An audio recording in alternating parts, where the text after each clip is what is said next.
Get nasty on a Monday. It's the Fast Lane on 101 ESPN with Andrew Marsh, Carey Davis, Jamie Rivers. I'm Anthony Stalter. 2:02, your time check brought to you by Clarkson Jewelers, an officially licensed Rolex jeweler. How's everybody's weekend?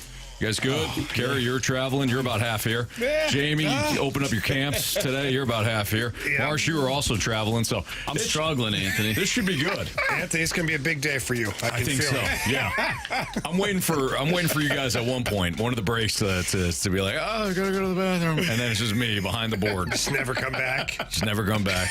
I got to go out for some milk. Yeah. And then never come back. It's a sad story. It is a very sad that we story. all know too well.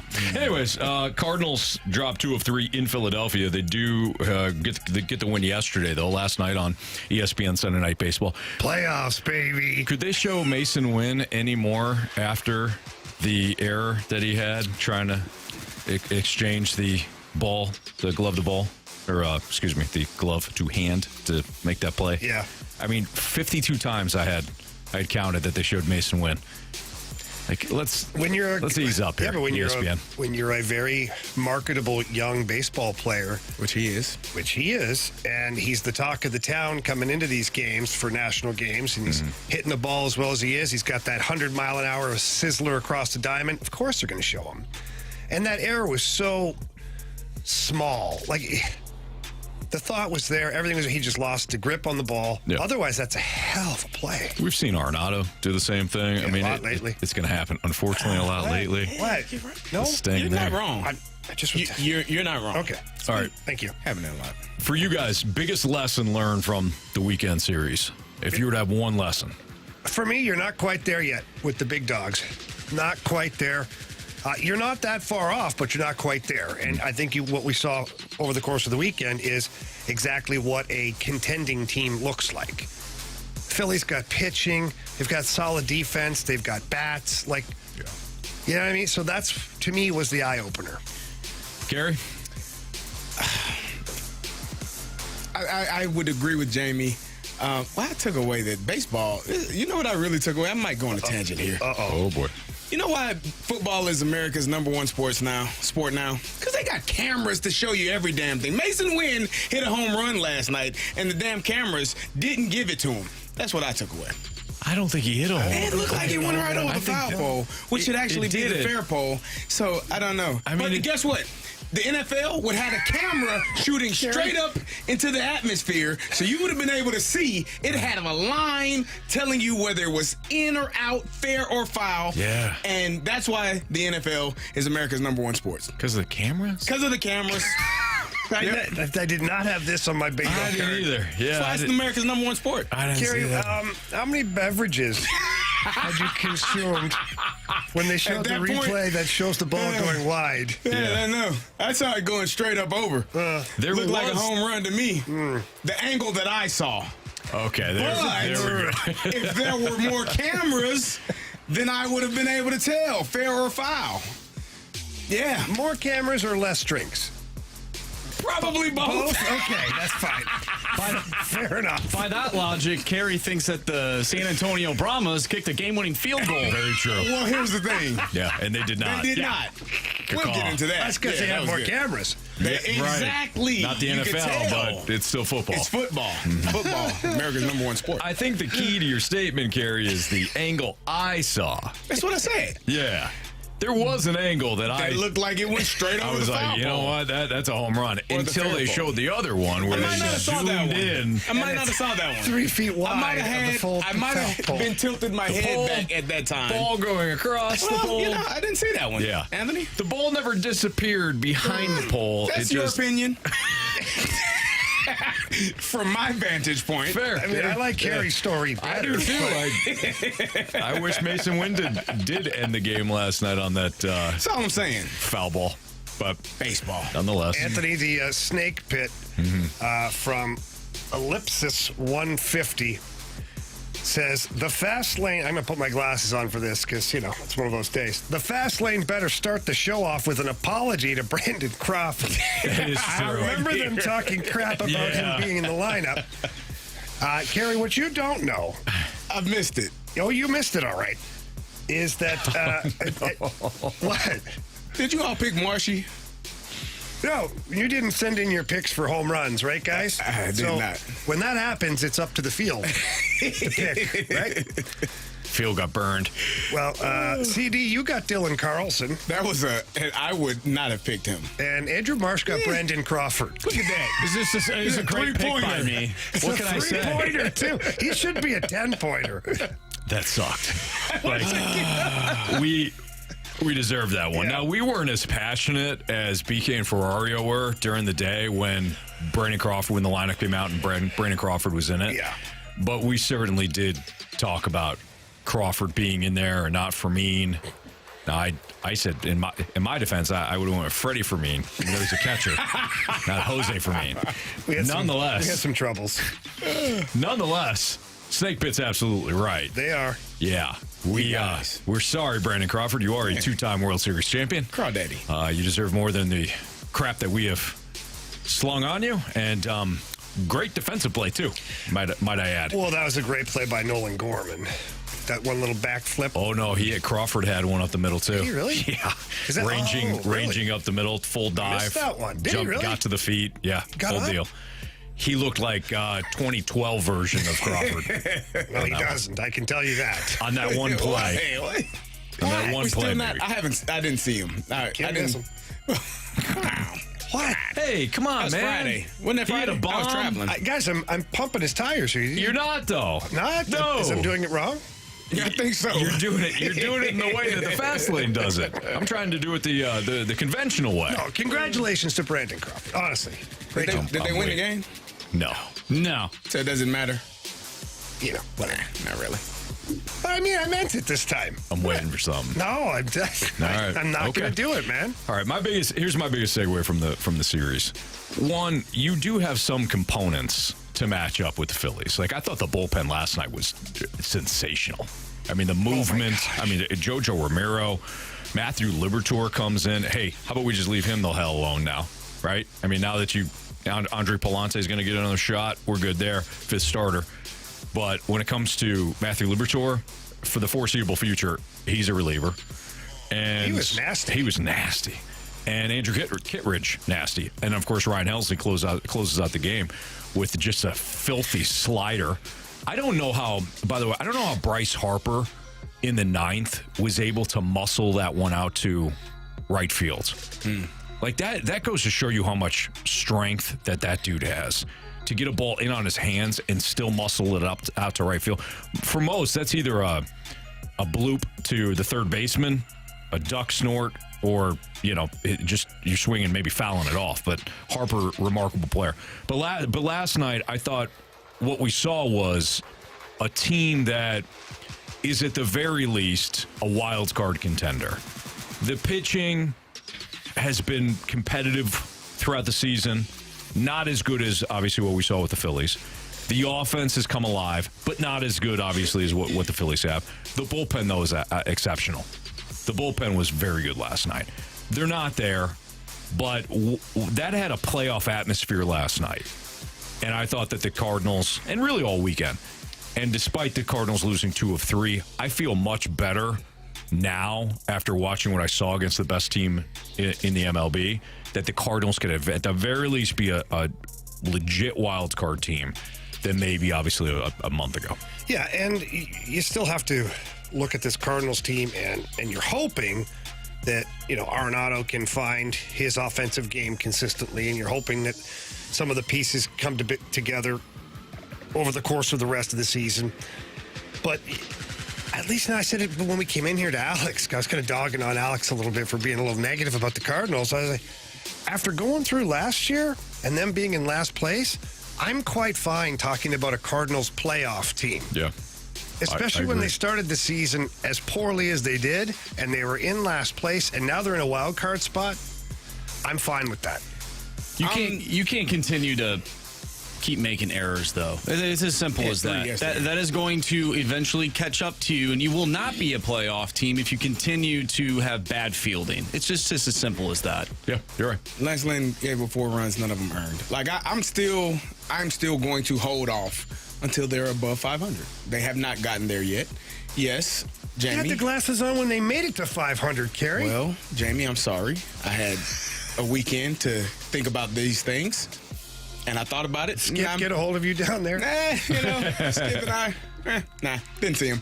But no, I'm going to wait until they are over 500 and playing well enough consistently. I think they've done a good job. I think the win yesterday was important. That was a huge win for them in extra innings. But just over 500, and agreed, you are right there in a wild card spot right now, but they are still minus 41 in run differential, which is a problem. That is going to, and along with what Marshy just said, the errors, the run differential, at some point, if you don't start fixing those things, you're going to start getting bit in the butt in some of those games. So yeah, it's you were able to get a win yesterday, 5-4, wonderful, great, but you have 3 errors in the game, and you are allowing runners to score, that aren't earned. That's a bit of a problem. Yeah, here's the key for last night. You're talking about the errors. You had to go to your best arms out of the pen. Maybe you make clean plays early in the game. You can tack on some runs, and then it's not a situation where you're having to go to your top end relievers at the back end of a game. That's why those errors were so critical last night, despite the fact that you won. So I agree. You got to get cleaned up here. But for the most part, again, despite the overall loss in the series, I thought there were some good takeaways. It's Fastlane on 101 ESPN. How big is it that Connor McJesus is going to play in the Stanley Cup Final? We'll take a peek, too, at the Oilers and Panthers Stanley Cup Final. Of course, our very own Matthew Tkachuk is going to be in it. This one, I think, is going to be fantastic. But I want to ask Jamie if the Oilers' run is done. That's next on 101 ESPN.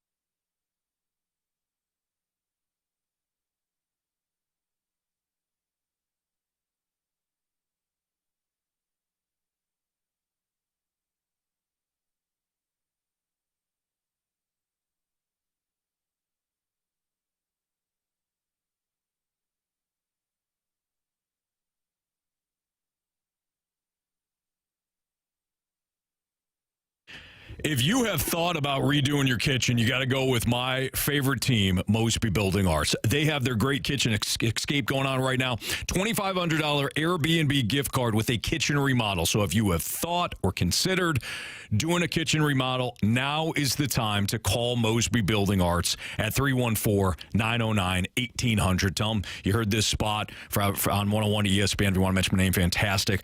But then you'll qualify for the $2,500 Airbnb gift card with that kitchen remodel. The kitchen, as most know, considered the heart of the home. That's where families gather, they cook, they eat, they spend their time, a lot of time together. In fact, the average American spends 37 minutes a day in the kitchen. So why not go with a kitchen remodel that's going to upgrade the look and feel of your home? You're going to work with the design team at Mosby Building Arts to design the perfect kitchen that fits your style and your budget. And then when they get the project started, they do it right the first time. You'll know what the cost is going to be. You know who you're working with. They have everybody in-house, so when they start their project, you're going to love not only the look when it's all said and done, but the entire process. So give them a call, 314-909-1800. You can also visit callmosby.com. Mosby Building Arts. Tell them Stalter sent you, the right remodeling company.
Fastlane on 101 at ESPN. We now have a Stanley Cup Final. It will be the Oilers and Connor McDavid and the Florida Panthers and our very own Matthew Tkachuk. It's Fastlane on 101 ESPN. Andrew Marsh, Carey Davis, Jamie Rivers. The Oilers, led by their goaltending and their defense, get it done on Sunday. So last night, 2-1 victory over the Stars. They advance, and the game one of the Stanley Cup Final will be on Saturday at 8 o'clock Eastern Time in Sunrise, Florida. How surprised are you that the Oilers got it done? Pretty surprised. With that defense core and the goaltending that they had, let's go back to where Stuart Skinner, he was hard to hit. And they had to put in Calvin Pickard, who'd never played an NHL playoff game before. They put him in for 2 starts. He was due. He was due. He sure was. And then Skinner comes back and manages to play well in the last couple of games of the series. The Oilers were completely outplayed last night. Mm-hmm. They managed to only get 10 shots on goal. And they've got 2 guys named McDavid and Draisaitl, and they got 10 shots on goal total in the game. Now, Connor McDavid had an absolutely filthy, nasty goal in the first period where he toe-dragged 3 guys and tucked it in top shelf with the backhand. It's not bad. If you can do those types of things. Yeah, it works, right? Yeah, it's nice. If you have that skill set, sure. Yeah. But, I was really surprised because Dallas is a better team. They're a deeper team. They were a heavier team. But Edmonton found a way. And the one component that the Oilers, not just one, but the big one, is Connor McDavid. He had a goal and an assist last night. It was the difference maker. Mm-hmm. And he had out of 10 shots on goal, he had 2 points, and they won the game. It's kind of how they've done it all postseason, really. The last 2 games, they have gotten outstanding goaltending. Skinner was excellent last night. He played very well. He stood on his head. But really, it's been they have overcome their weaknesses, and their top guys have played like their top guys. It's really no secret. It's just surprising that they've done it after trying to do it this way for so long. The Mike Smiths, and name your favorite Edmonton Oilers goaltender that is no longer with the team. But they finally made it. My question to you guys is, are they screwed, though? Oh, they're done. Really? Oh, God. Carey, that Florida Panthers team is built for the playoffs. Well, you talked about the Dallas Stars, and you thought that they were going to... Igor Shesterkin and the New York Rangers, who were the President's Trophy winning team, which doesn't mean much except for they were playing well in the playoffs, too. They ran into the Panthers, and listening to some of those Ranger players and the coaching staff describe the series, they basically said that they got taken out behind the woodshed, and the Panthers did whatever the hell they wanted to. So I'm sitting here going, yeah, McDavid and Draisaitl, they're fantastic players. But, what are the Panthers going to do? What's Sam Bennett and Matthew Tkachuk? What do they have up their sleeve for those guys?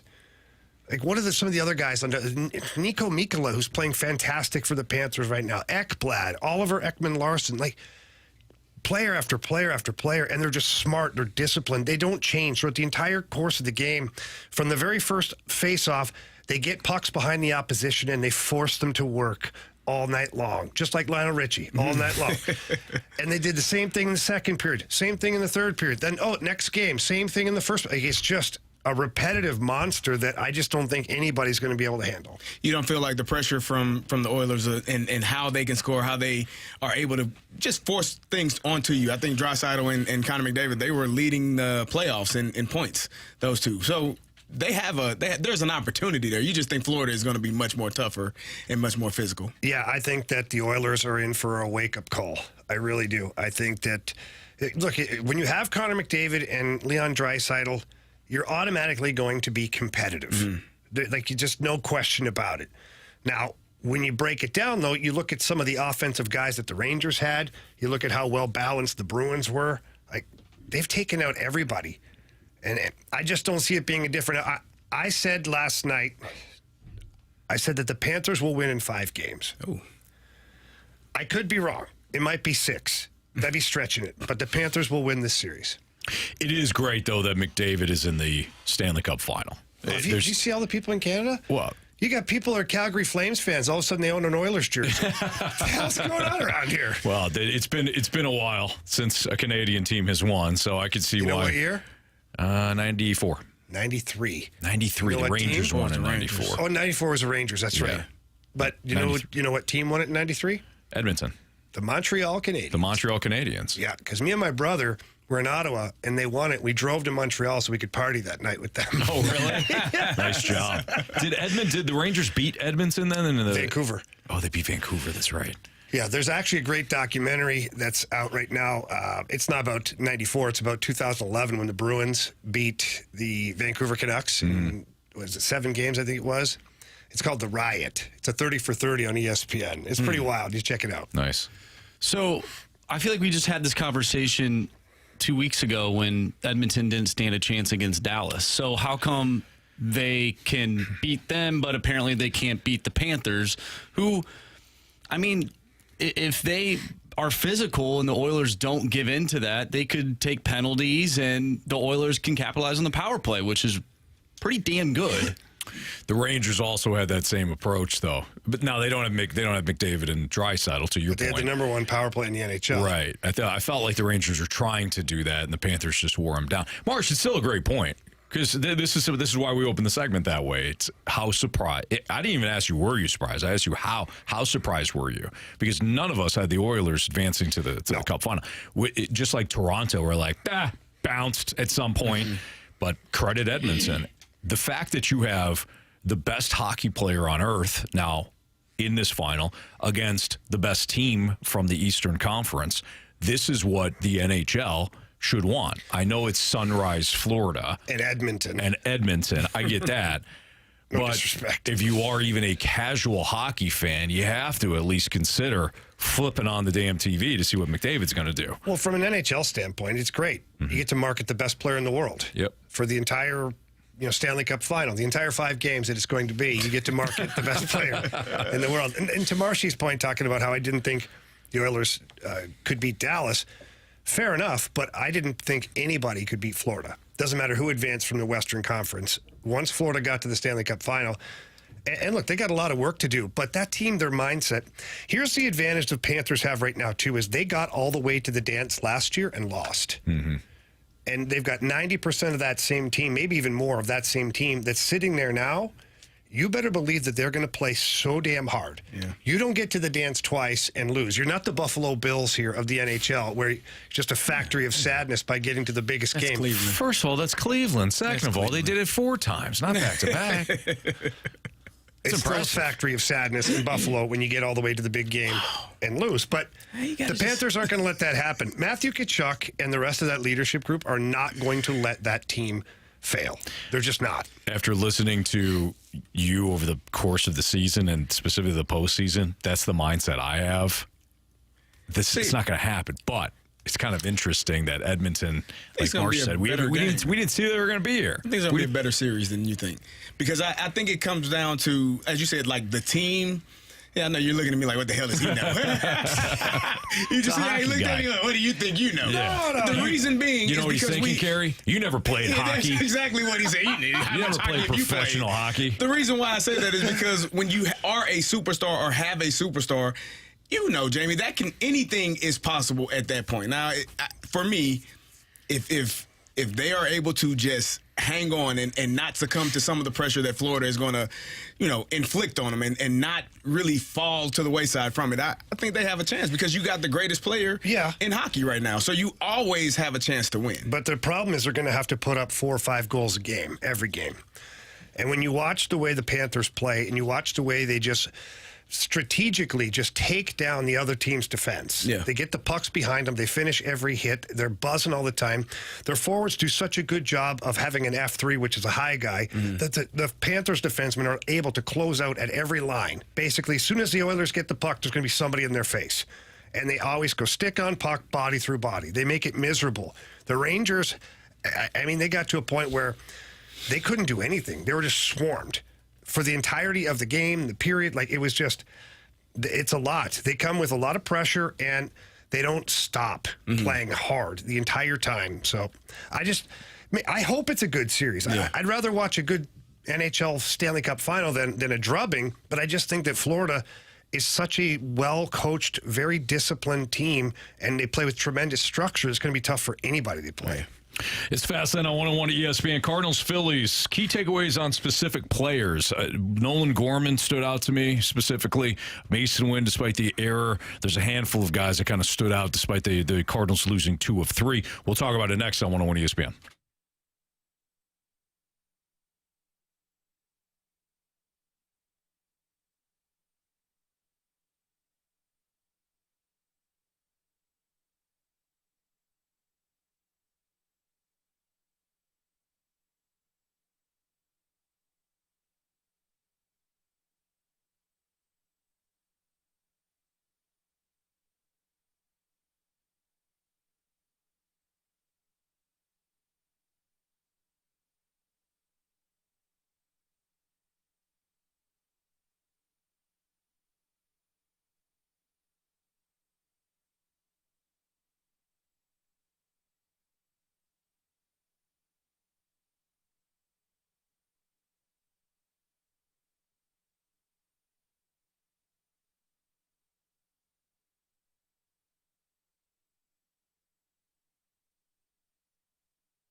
ESPN Sports Center.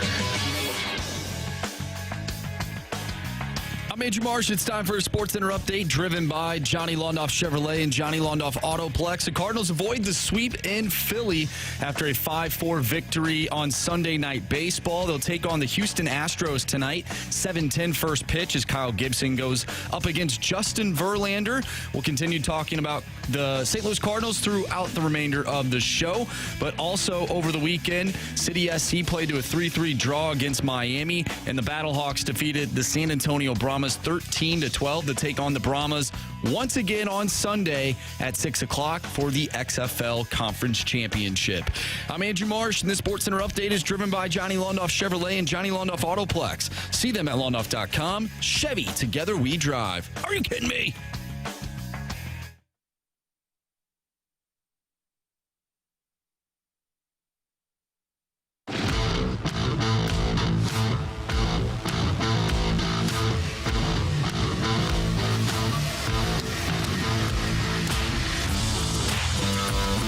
It's the Fast Lane on 101 ESPN. Cardinals, Phillies, key takeaways, specific players. I don't know about you, but my fan confidence in Nolan Gorman is going up. Oh, do tell. I feel like every time he steps to the plate now, he's got an opportunity to do something big. Even against a lefty. There you go. All righty. Lefty.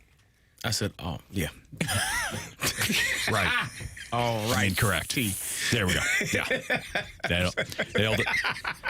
Fish on. He's going to mess with me all day. I'm here, but yeah, I ain't here. Carey. The body's here. Yeah. The spirit and the soul, we don't know. Carey's inner clock for having beverages is starting to tick. It to went where off he about feels like 15 it's that minutes time. ago. Yeah, Carey just got back. What are you doing? Carey just got back from Miami. Yeah. So, Carey's had a heck of a run here. Bahamas one weekend, Miami. South Beach the next weekend. Houston. Man, I want to be Carey That was Davis. family, though. That wasn't... Dallas, But What? I enjoyed it there, too. Oh, yeah, that's right. Dallas. Yeah, the Dallas I don't Dallas consider trip that. was It's different. family. That was business. That's business. Yeah. The last two were pleasure. We're glad you're here, Carey. Thank you for inviting me. By the way, Frick James with an outstanding message for us in the snake pit. He goes, Anthony, let's trade him. Talk about Nolan Gorman. Oh, gosh. Remember last week? He's like, why does everybody on 101 want to trade this guy? Because everybody wants him, Frick. But you're right. That was funny. All right. So Nolan Gorman. Yeah, every time he steps to the dish, I feel like, even he came up in a big spot. It was a Saturday night and he couldn't get it done. But even so, this kid looks locked in. The power is obviously there. He doesn't look like he's completely overwhelmed. Like at times last year, they're allowing him to hit against lefties, and he's coming up with huge ABs against lefties. The play that he made in the infield where he flipped the glove, he just used his glove to flip it to Crawford on the one. He looks like he's a young player where the game is slowing down. That's what I'm seeing with Nolan Gorman. Yeah, I totally agree. I mean, he's been a power bat the entire time. Last year, yeah, he had some swing and miss to his game to where you're wondering if that's going to improve, especially the high fastball got to be something that he just couldn't figure out. Mm-hmm. But this year, man, he's been solid. Like, it's a great weapon for the Cardinals to have a guy like Gorman. And, we kick them in the pants all the time for their lack of development and this, that, the other. They drafted and developed Nolan Gorman, and he's playing on the big league squad. He's batting in the meat of the order. He's doing a great job. And to me, the biggest, not surprise, the biggest plus is how good defensively he's been. Because everybody writes him off all the time. Well, he's second base. Well, we'll take the bat. Right. But defensively, he's been very good. So I'm going to support that here. Our guy Swan, listener Swan, sent us this nugget on Twitter, Cardinal Stats and Facts. Nolan Gorman at second base in his career. In 2022, he had a -5 defensive runs saved. In 2023, he had a -2. This year, a +1 defensive run saves. So he has gotten better each and every year, which does make sense. His natural position is in second base. Even though he's an infielder, that doesn't mean that he can play anywhere, but he has, developed his glove at second base. I think he's doing a heck of a job. What other players stood out to you this weekend? For me, it's still Mason Wynn. I mean, just despite the errors, I understand that as a young player, again, with the arm strength that he has, the arm talent, he's going to try to make plays, and he's always looking to make the big play. I think that's just what it is. But his ability at the plate has been outstanding. I think with 2 strikes, he's one of the best hitters in all of baseball. He's done a fantastic job. And, again, that's not what we expected from him. We thought defense was going to be stellar. Now he's up there in the league with errors. I think he's tops in the league with errors, or second. You said second in the league with errors. Was that what you said? Mason Wynn? Yeah. think he's second. He probably is. It might have been Alex earlier. I can't. Everything's running together at this point. Well, John says you guys are understandable. John in the Snake Pit says you guys are sunshine and rainbows compared to negative Nancy Ferrario. Well, I couldn't agree more. I was going to ask you, are we only looking at the positives? Because I mean, it could be any takeaway from the weekend. Well, what about the outfield? Because Dylan Carlson and Lars Nootbaar, what do we do? Well, I didn't see Lars. Yeah, he's hurt again. And I texted you all that we understand that the best ability is what? Availability. And if you're vulnerability. Well, no, that's true. You got to be vulnerable. No, that's when you're in relationships. You should be vulnerable with your significant other. But in baseball, you don't really want to be vulnerable. You want to be Tommy Famish. That's what you want to do. Yeah, you should be. Yeah, it's my mindset. Good news. As a professional athlete. He's only got 9 errors. How many? O'Neal Cruz has got 10, there and so does he's second. Ella De La Cruz. He's second in the majors, right? Or in National League? Yeah. Okay. That's not great. At shortstop, which is probably all of the National League, if not baseball. But whatever. It matters. So Mason Wynn, for me, has done a great job, despite having the errors.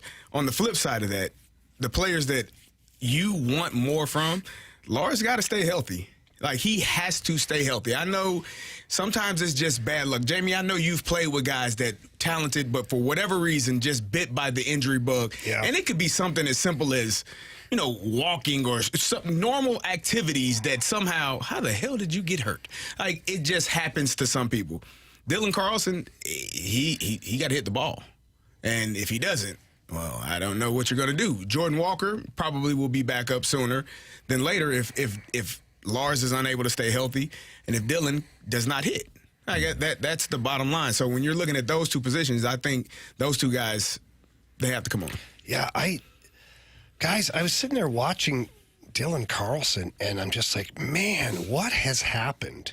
He's out of sorts. He's out of sorts, yeah, and I feel bad for him because he was such a highly touted prospect. I mean, we joke about it here in the Fast Lane, but it was absolutely said that you'd have to pry him out of Mozeliak's cold, dead hands as far as a trade is concerned.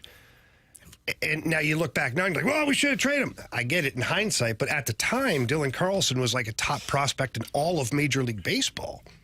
Switch hitting guy that played center field, played the outfield, in his first season, it didn't go as planned, and then he showed signs of improving. His swing was a real smooth swing, and you're like, man, especially from the right side, it really looks good. The mechanics are good, but that has all gone away again. I'm looking at a player that's a shell of what he even was capable of becoming, and the confidence is just not there, and I don't know, man. I feel really bad for the player, and I don't know what the Cardinals are going to do about it because you can't really get anything for that. Like if you say, well, trade him. For what? Mm-hmm. So it's a tough spot. I mean, do you really want to see him succeed? Trade him to Tampa. And you got to trade him, yeah. I know. Specifically to Tampa. I know. You shouldn't do that.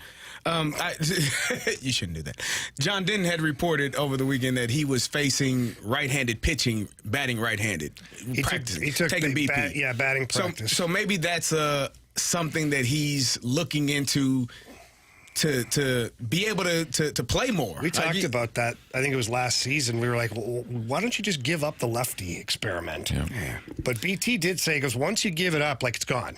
Because then the manager's not going to have confidence in you again to be like, yeah, go ahead, go up there. Right. But if you hit the ball, we might be in desperation mode now. If you're hitting the ball, I'm with you. That might be your only option. Mm-hmm. And it feels like at this point, he's scuffling a little bit. I would say so. Yeah. And you're right about Lars. He's got to stay healthy, and he just hasn't. I know at some point we'll have a conversation about whether or not he's entering that Tyler O'Neill category where you just can't trust it. Yeah. Can't trust that he's going to be healthy. It's Fastlane on 101 ESPN. Justin Jefferson got a massive contract from the Vikings. No surprise there. We often talk about windows, championship windows. There you go. That was a delayed reaction. I thought he got hit by a cicada or something. He read something. My goodness. I thought Anthony hit his head. Yeah, well, that's in play. That's in play, for sure. Speaking of the cicada, so I was outside with Lincoln yesterday. I feel like something here, and I just tapped it. Cicada got caught in my shirt. Oh, you panic? Those things are loud.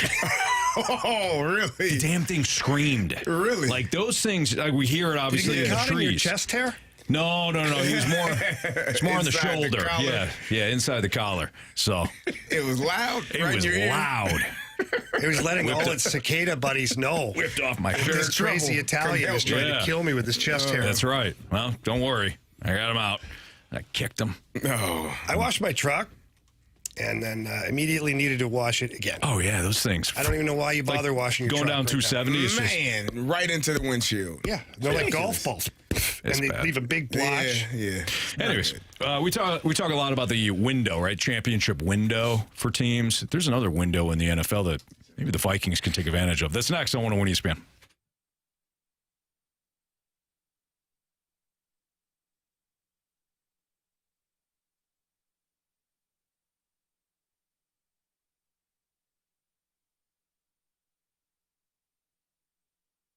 Anthony, I was out today at the hockey arena this morning, kicking off camp season, and It's a busy time for you. it is a very busy time. And I had a father come up to me and shake my hand and say, "Man, you look great. Got to be that mentality." I said, "It absolutely is."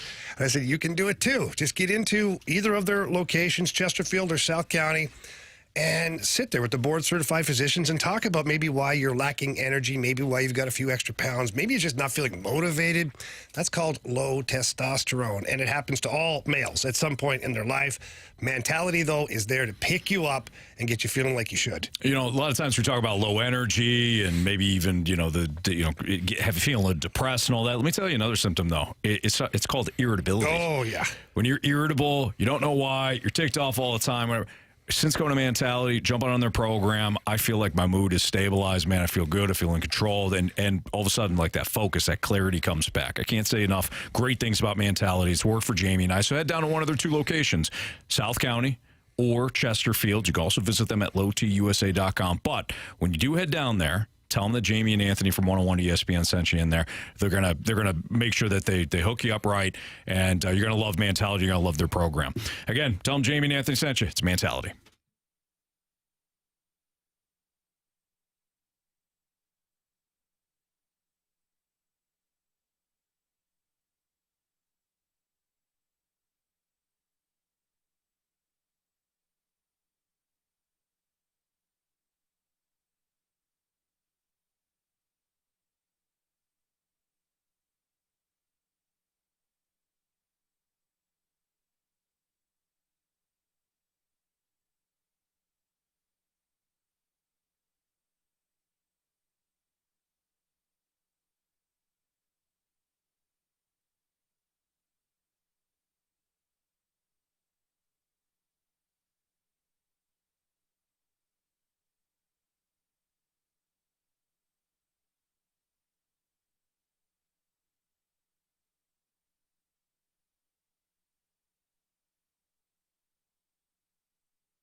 You know what that sound means? It's time for the lineup game here on 101 ESPN. One of Carey Davis's favorite things about joining the Fast Lane is when I don't look up and see Marsh's cues that the mic is on, and I just start the segment. Well, Anthony, you've been doing radio for a while.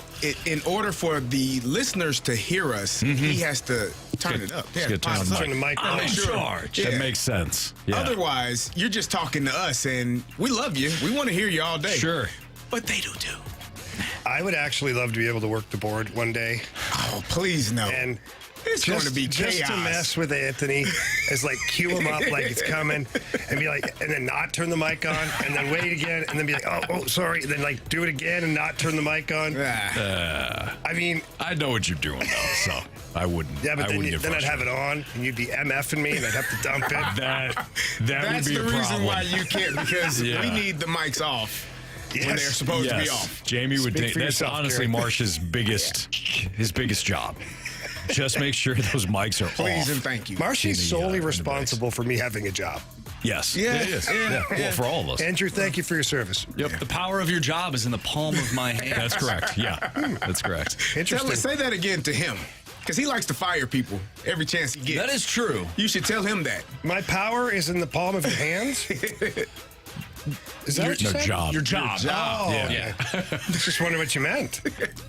Anyways, lineups. All right. Cardinals. What I said what you heard. Astros. 7:10 tonight. Kyle Gibson versus Justin Verlander. Justin Verlander, of course, a righty. Is he pretty good? Yes, he's very good. He's had a pretty good career, is right. Haven't heard of him. All right, boys. Mason win here? Yep. Gotta be. Man, give me a win. Show us Mason win. You're not going to like this. Oh, that's right. That's no Sounders. right. They dropped the series. Hey, you know what, though? You got to respect it because Marshy almost single-handedly broke the Cardinals out of their slump. He's a man of integrity. He held them accountable when many others did not want to. Yep, very true. Good call. Last night, this was Alec Burleson. And with no Nootbaar, I think that this is Burleson, too. And he hit a friggin' bomb, too. That was... My gosh. Both were pretty. Yeah. The Gorman moonshot was something. Did you see how they tracked that? Oh, the whole...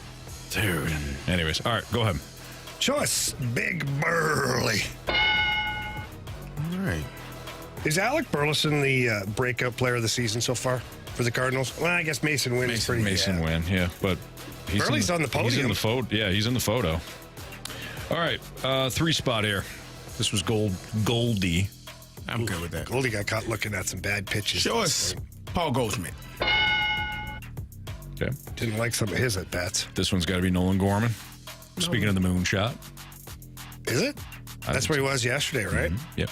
All right, go for it. Show us Nolan Gorman. There's got to be your guy here now, Anthony. Show us Nolan Arenado. Okay. Is this Herrera here? Wasn't it Herrera yesterday? Herrera last night, yeah. So I'd say show us Herrera. Son of a... What do we need? We need an outfielder. This could be Brendan Donovan. Is he playing? I don't think he's back. Is he back? Nah, he took fly balls yesterday and he did some batting today, but it didn't sound like he was coming back. Okay. Now, I can double check that because I believe it was John Denton that was reporting that. So you guys can talk amongst yourselves just for a second. Well, I gave you my thought. Yeah. Who did You you can say? keep talking. You said 'cause Herrera? I said Donovan. We tried Herrera. We tried Herrera. Not Dylan Carlson, is it? I don't think Not so. here. Not here. Who's missing? Signani, you need a center fielder, left fielder, right fielder. Could be Matt Carpenter. Oh, DH might be. Oh, you do that. No, you do it. I don't want to do it. You should.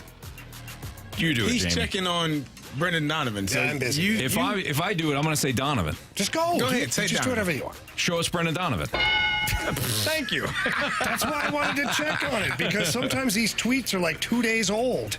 That's hilarious. And I always do that. Always trust yourself, kids. Good job. Always trust yourself. Now, you shouldn't sometimes, a lot of times, but in that case, it worked out. All right. So this is Herrera? This Herrera. This has got to be Herrera. I think it has to be. I wouldn't go with Paez. Is that how you say Paez? Paez. Yeah. Okay. Show us Herrera. Good job. All right. Okay. Now is Dylan Carlson. Carlson win? Is that it? Oh, no, win is not. Carlson Siani. Yes, that's right. Super bad. Carlson Siani? Okay, so who's our outfield right now, though? Hang on. So Gorman's your second baseman. Yeah, Donnie's going to be... Left field. Is he DHing? Then you still need... I think Burleson's your DH. DH. He was in left field yesterday. Third base. Big Burley was trotting around the track out there yesterday. Oh, yeah, maybe. He might be right. He didn't track one well yesterday. He's giving you more than he has in the past. All right, so this is either Dylan Carlson. It's Dylan Carlson. Okay. Who this is going to be? Show us Dylan Carlson. God damn it. What? Wait. Where's he playing? Right field? Right field. Who's playing right field? It's probably Matt Carpenter DHing and Burley's in outfield. Yeah, that's what I'm thinking. There you go. Show us Matt Carpenter. That's a really good job there, boys. Okay. This has got to be... This is Siani, though. Yeah. Show us super bad. Okay. Not bad, boys. Not bad for Monday and in the state that Carey's in. Not bad. Carey's still hammered? So, yeah, we're good. Appreciate it. He burped earlier and I needed a breathalyzer. Yeah. I saw whatever vehicle just drop him off earlier. He stumbled out of the car. So It was weird. He was almost looked like he was pushed. yes. It's time to go. Yeah.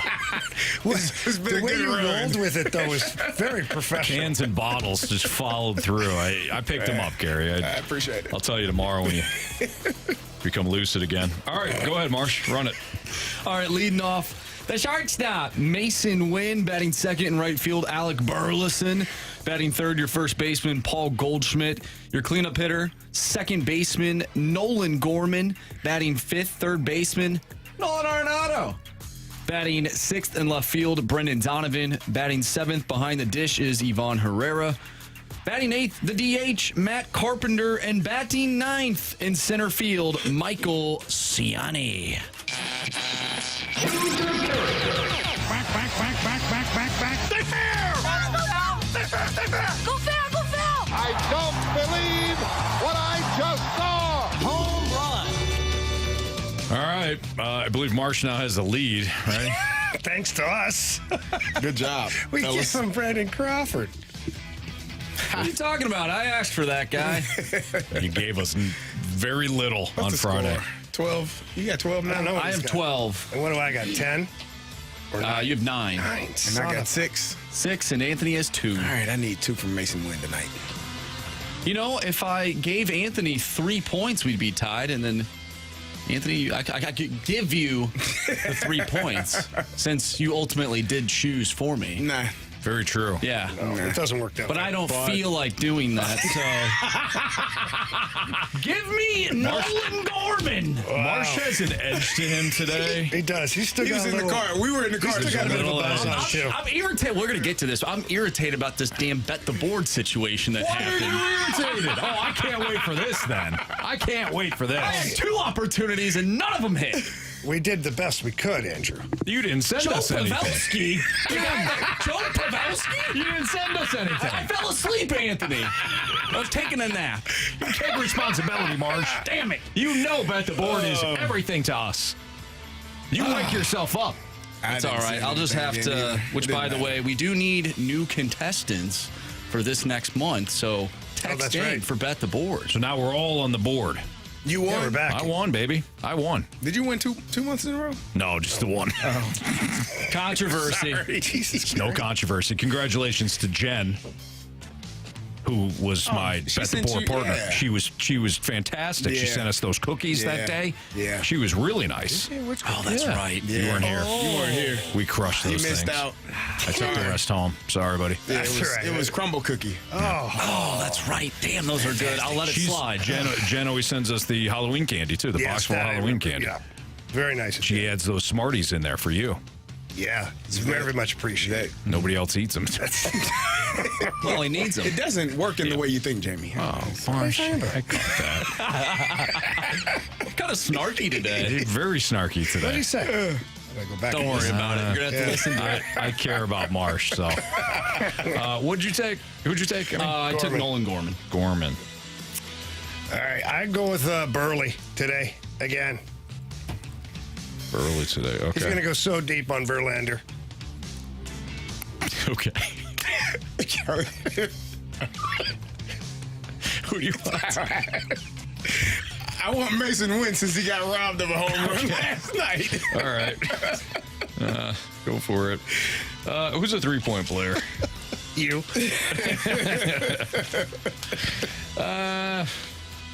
You can always go off the bench, Anthony. Do you have 3 I points now? could. I have 2. You have 2. Okay.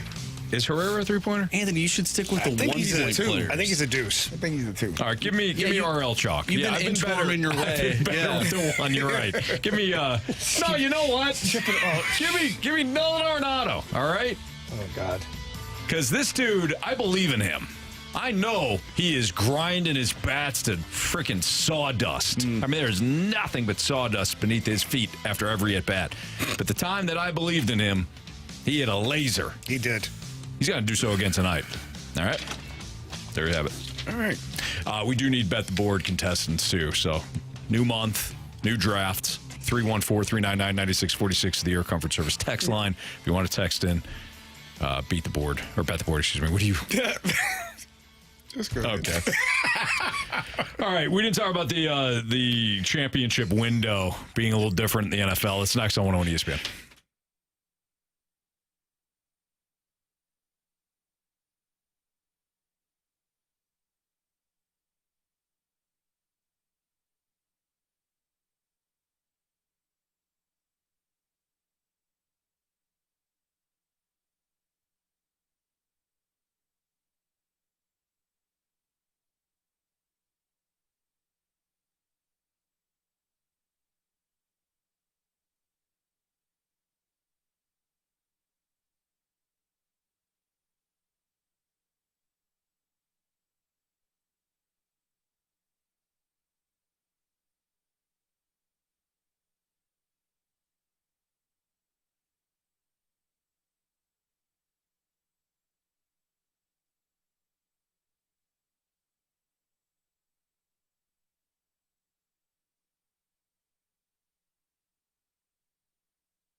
304, your time check is brought to you by Carlson Jewelers, an officially licensed Rolex jeweler. Before we dive into our next segment, we've got Andy on the line. Andy wanted to play Bet the Board with us.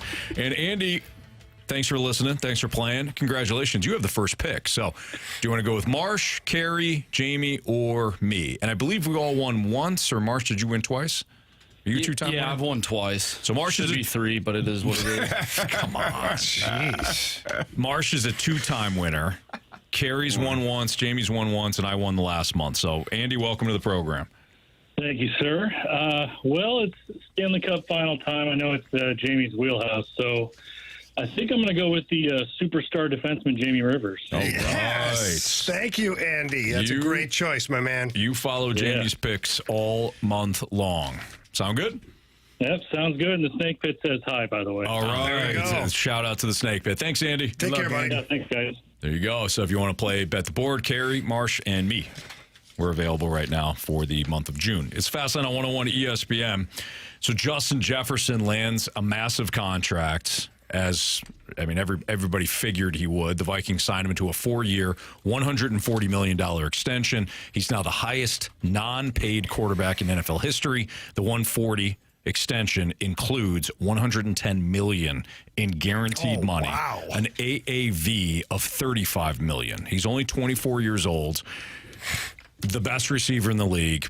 Bar none. I mean, it makes sense. He got paid. They got that deal done. It's too bad they don't have anybody that's going to get the ball to him. Oh, well, Hey, you watch your mouth. You've got two guys. You've got Sam Darnold. yeah, and JJ. And you've got J.J. McCarthy. Yeah. And at the trade deadline this year, Kirk Cousins. Kirky back. Oh, Kirky will be As back. long as the Falcons retain Most of the deal. the entire contract. knowing the history there, they probably would. Oh, for sure. You know, yeah. This got me thinking here about, we always talk about championship windows closing, opening and closing based on the roster.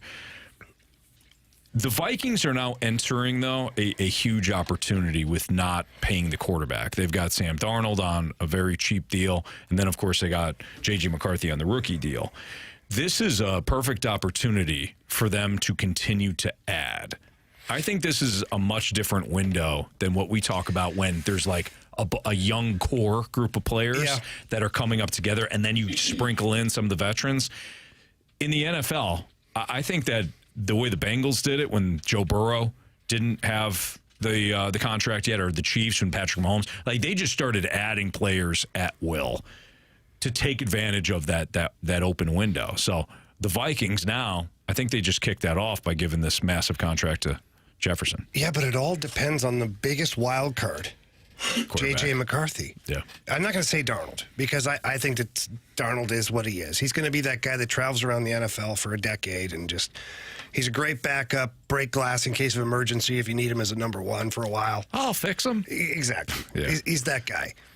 So to me, the Vikings are gambling on J.J. McCarthy. And I know they made him a first-round pick, and I'm sure in Viking world they're not thinking it's a gamble. But I don't know what J.J. McCarthy truly is, especially at the NFL level. If he pans out, then yes, you're 100% right. Then they've fixed a lot of things, and they have a lot of salary cap space to utilize and getting more pieces. But, Carey, I don't know how you feel. I just think that it's a risk, being that, for me, J.J. McCarthy wasn't like a top-tier quarterback, regardless of the fact that he was drafted there. I think if you got Justin Jefferson, you're okay as a quarterback. And T.J. Hockenson is a really good tight end, probably top 5 tight end. Not probably, he is a top 5 tight end in the National Football League. And you also added Aaron Jones to run the football, which they could not do last year after Dalvin Cook left. They were unable to run the ball successfully. So I think they got some pieces around whoever. J.J. McCarthy, if he's the starting quarterback, I agree with you. I think we've seen what Sam Darnold is and what he isn't to feel like he's the one to push this team forward to have a potential playoff run. But J.J. McCarthy is the unknown. I didn't think he should have been drafted as highly as he was, just because I didn't see enough at Michigan. They ran the ball. They ran the hell out of the football and then play action and booted and allowed him to use his athleticism, which he is really good at. But I don't know what he is at this level. So, but when you have pieces around you, you got a great tight end, you got one of the best receivers, if not the best receiver in the NFL right now, you have an opportunity to have some success. So are they able to run the football? Are they able to keep him clean and keep pressure up off of him? And what does the defense look like? Can they get him the ball back so that he can have more opportunities to score? But they're in a division that I think got better. The Detroit Lions were already the favorite in that division. The Packers are probably going to be a playoff team because they were last year, and they're a year further along. And then the Bears are going to be a really good team, I think, in my opinion, if Caleb Williams can play really good football. So you're looking at a team that could be third or fourth in their division with a rookie quarterback as well. So I think it's going to be really tough for them to manage and how they go about their business. But, it all lays at the feet of J.J. McCarthy, really. The way that you described that, it kind of reminds me of the 49ers with Brock Purdy. They basically they had everything in place, and then they brought in their quarterback. They thought it was going to be Trey Lance, and then very quickly realized, they better switch gears here. And fortunate for them, they had Brock Purdy. That draft looks much different now. The Trey Lance draft looks much different because they wound up, again, taking Brock Purdy. So when you look at it, the 49ers built their roster up. They made sure they had the right defense. They made sure they had, the weapons in place and then paid those guys. I don't think they'll have enough cap space to pay Brandon Ayuk at some point, but we're seeing teams build in a different way in the NFL. If you haven't paid the quarterback yet, you can bring in, top-end free agents or make sure that you re-sign guys like Justin Jefferson and not have the quarterback in place. Right. It's almost opposite of the way that a lot of teams have built for so long. And it probably gives you the answer as to why they let Kirk Cousins walk, because they knew you can't pay both of them. Like, you Right. wouldn't be able to pay Kirk what he's making in Atlanta. And they probably didn't feel like, as you have put it time and time again, that Kirk was worth it. Thank you. Even though he's made like $500 million in his NFL career, he's like one of the top paid quarterbacks ever. He's just continuously been able to get paid, but in their minds, we got to pay one or the other. And Justin Jefferson, 24 years old, has the most receiving yards for any receiver in his first 4 years of a career. He's going to be, as long as he stays healthy, which he's done a pretty good job of thus far in his career, he's going to go down as one of the top receivers, because it doesn't matter who's at quarterback. He's going to get open, throw the ball to him, he's going to go up and get it, and he's going to make a big play for him. So, you have that as a rookie quarterback. You got a guy you can trust. Now, here's the flip side to that. If you're the rookie quarterback and you're not getting him the ball, and I'm getting $35 million a year, hey, you know me? Hey, me. I'm open every time. Throw me the damn ball. Well, I don't give a damn about TJ. I don't care about Jordan Addison. I'm the captain now. Look at me. Give me the ball. So that could be a problem as well. So we'll see how J.J. McCarthy or Sam Darnold are able to fare and make sure they're able to get him the ball often. That's Super Bowl champion Carey Davis, Jamie Rivers, Anthony Stalter's Fast Line on 101 at ESPN. What elements do the Cardinals have compared to Philadelphia? We just got done seeing the Phillies. They were the first team to win 40 games this year, best record in baseball. What elements do the Cardinals have, if any, that compare to the Phillies after we just saw them? That's next on 101 ESPN.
When it comes time to sell your home, you want a reliable, experienced, and trusted agent. Take it from me and get to know Gloria Liu with Your Home Sold Guaranteed Realty. Here's why you should call Gloria. Gloria's name is her promise, and it says it all. Your home sold guaranteed realty. Just think about that. Guaranteed. Gloria has mastered the home selling promise by guaranteeing upfront and in writing to sell your home at your agreed upon price and time frame, or she will buy it herself, guaranteed. Does your agent do that? Probably not. Gloria also has the buyers. Gloria has a database with thousands of ready buyers. Gloria also has over 20 years of buyers experience, and her database has so many people that it's going to drive a lot of traffic to your listing, which means maybe multiple offers, more money for you at the end of it all, and that's what you want to do. You want more money, and you want to get to the closing table, and Gloria Lou can do that. So please call Gloria. Tell her Jamie Rivers sent you in. Her number is 314-325-6888. That's 314-325-6888. You can always visit GloriaHasTheBuyers.com, and conditions do apply. Gloria and the seller must agree upon the sales price as well as the possession date.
Just had an opportunity to watch the best team in baseball right now, the Philadelphia Phillies, and they took 2 of 3 against our Cardinals over the weekend. With Carey Davis, Jamie Rivers, and Anthony Stalter, what elements do the Cardinals have that compare to the Phillies? Now, we did get a message from the Air Comfort Service text on that said, well, you know, they wear red caps and they both have baseball players, and basically that's about it. And they're baseballs from time to time. And they throw baseballs from time to time, yeah. Very true. I think the bullpens are comparable. I watched that game last night, and despite the perhaps overuse from some of these guys, the bullpen, Liberatore, Jojo Romero, Andrew Kittredge, Ryan Helsley, that's a playoff caliber bullpen. Provided, of course, that what we're watching now also translates to later in the year. Bullpens are volatile. You don't know who's going to get hurt. You don't know who's going to have up and down months. But to me, perhaps the only comparable would be the fact that they've got a bullpen that I think would be playoff caliber. Other than that, yeah, they wear caps and uniforms and they're baseball players. And yeah.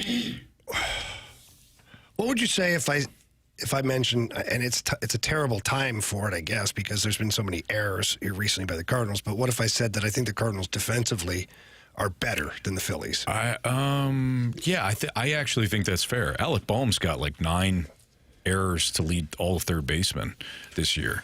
So I think still have Nick Castellanos, who is, you know, an adventure. Yeah. Sometimes he makes highlight reel catches to where you're like, how the hell did he do that? And other times the ball hits him in the face and falls to the ground. Yeah, that's not great. And Harper, Bryce Harper playing first base, he's done a great job. I actually think they lose something from him not playing in the outfield, not being able to play in the outfield again. Hey, he's a hell of an outfielder. You said something when you first started about the amount of pitches and amount of innings that some of those relievers are pitching. Does that become a concern? Like we talked about it last week. Absolutely. So in that, I would say that the Phillies starting pitchers would probably not be in comparison to the Cardinals starting pitchers, because you're relying on your bullpen so much, which they have done a fantastic job. But it's June 3rd, right?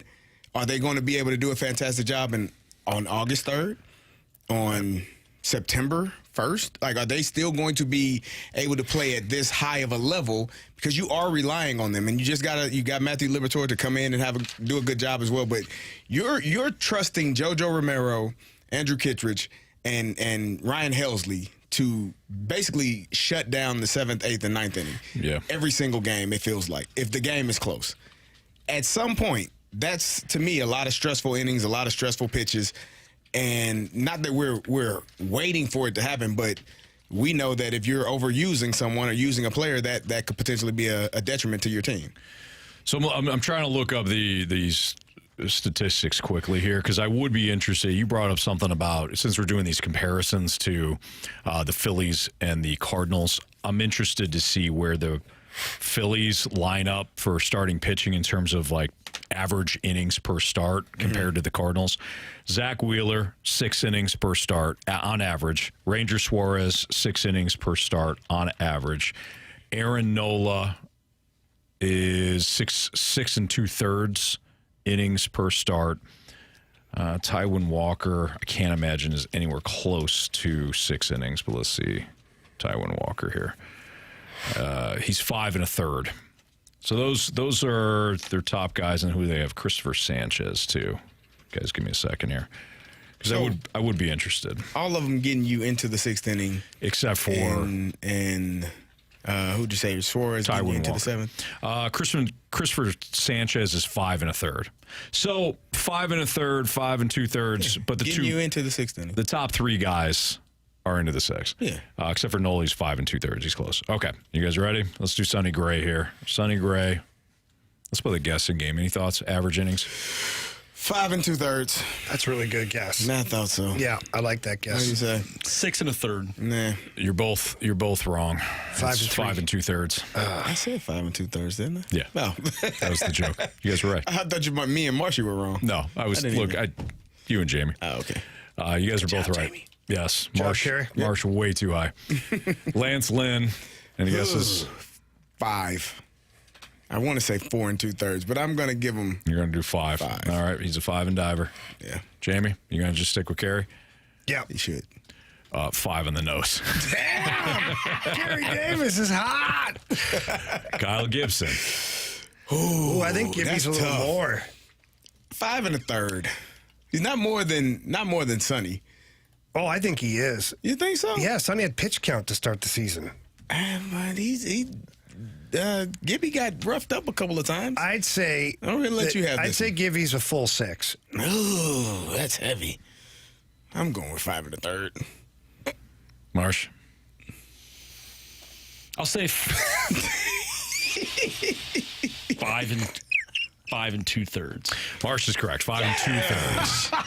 5 for Kyle Gibson. And Miles Michaelis, last one. I thought more of them. Oh. I know you did. Give me. Who's the last one? Michaelis. Oh, God. 4 1/3. 4 2/3. It's got to be more than that, but it doesn't feel like You know what? Give me 5 even. No. Don't That's be way too high. greedy. I'm going to say give this guy 4 respect. on the dot. This is what we're talking about, average. 4 on the dot. Actually, this is last 10 starts. Sorry. That's all I can pull up on the fly. So all these are last 10 starts. All Oh, well, he's been But on. it's pretty close. Like all these guys have like anywhere from 5 to 12 starts. Or I'm sorry, 10 to 12 starts. 5. This is last 10. Oh, his last 10. Yeah. 4 2/3. Last 10. Marsh is really good. Wow. Marsh is Marsh is Well, still. he's had a few, like, There you go. good outings. That's why it's 5. I'll say 5 2/3. 5 1/3. Damn. 5 1/3. So again, these are the last 10 starts that I read off, Phillies included. So Wheeler and Ranger Suarez 6 innings. They're getting deep. On average, they're getting deeper into the games. But everybody else for the Cardinals are right there with the Phillies. So it is a matter of, I think, not booting the ball around last night and having an opportunity to get some of your other relievers in the game when the game's a little bit more out of hand. But if the game is tight, it's hard to crush Ollie for not using his top guys. You're trying to win games. It's not unlike any other manager. Mm-hmm. We saw this with Matheny. I mentioned this last week. That one season, it was Kevin Seagrass, Seth Maness, Trevor Rosenthal. I mean, it was those three consistently. Yeah. Need a ground ball, Maness. Need a key out with your lefty on the ball, it was Seagrass. Need to close out a game, Rosenthal. And it was on repeat. So they need this offense to do what it did in May. You don't get into spots where you have to go to Liberatore, have to go to Kittredge, have to go to JoJo Romero and Helsley. That's the way to do it. I mean, obviously, your starters getting deeper would be great. Don't get me wrong. But we saw last night, Lance Lynn, third time through the order. Trouble happens. That goes back to the run differential as well. Like, you are minus 41 in run differential. You're not scoring enough, and you're all of these games are close, which means those guys are going to pitch. Mm-hmm. And to your point, you do need to have some games where your pitching doesn't allow 3 runs in the first inning, and your hitting gets you 3 to 4 runs in the first couple of innings. So now you're up, and the game just changes for that starting pitcher. It cannot be as stressful when you got a 3-run lead versus having, a 3-run deficit. So that negative 41 run differential, to me, is going to be the telltale sign of what this team is, along with the relievers, how much and how often they have to pitch. Because if those two things aren't corrected, and you add in the booting the ball in the field often, you're going to, which is why, again, we're excited. They're 7-3 in their last 10 games. Outstanding. But until they are above 500 consistently and not having those errors and changing that run differential and giving those guys some days off where they don't have to have stressful innings, it's going to be a tough thing for them to climb out of. I thought the starters were supposed to eat innings. They are. They are, Marsh. They are. I didn't know Major League Baseball is playing 7 innings now. Listen, Marsh, it's not like your president said anything like that, Something to hold them to. Okay, so just for fun, and I don't even know if we can pull this up, what's league average for innings? For starters? Probably 6 1/3. The reason I asked that is because, to Marshy's point, 5 1/3. Even though he's being snarky, is the point of bringing in Lance Lynn and Kyle Gibson and having Sonny Gray, innings eaters. Right. Is it actually come to fruition, though? Like, if you're below league average and it ain't working. No, you're right about that. Well, that seems to be the case for their pitching philosophy over the past few years. It's like, well, let's get ground balls and pitch to contact. It's like, why? Like, that's not what Major League Baseball is calling for. It's 5 2/3. Is league average? Almost there. So you're literally hovering at league average. Yeah. Over the last 10 games, at least. Yeah. There you go. Not bad, boys. And that's up, by the way, over the last 3 years. See, 4 years. That's embarrassing by Major League Baseball. That's embarrassing. I'm irritated today. You really are. He's on fire. You really are.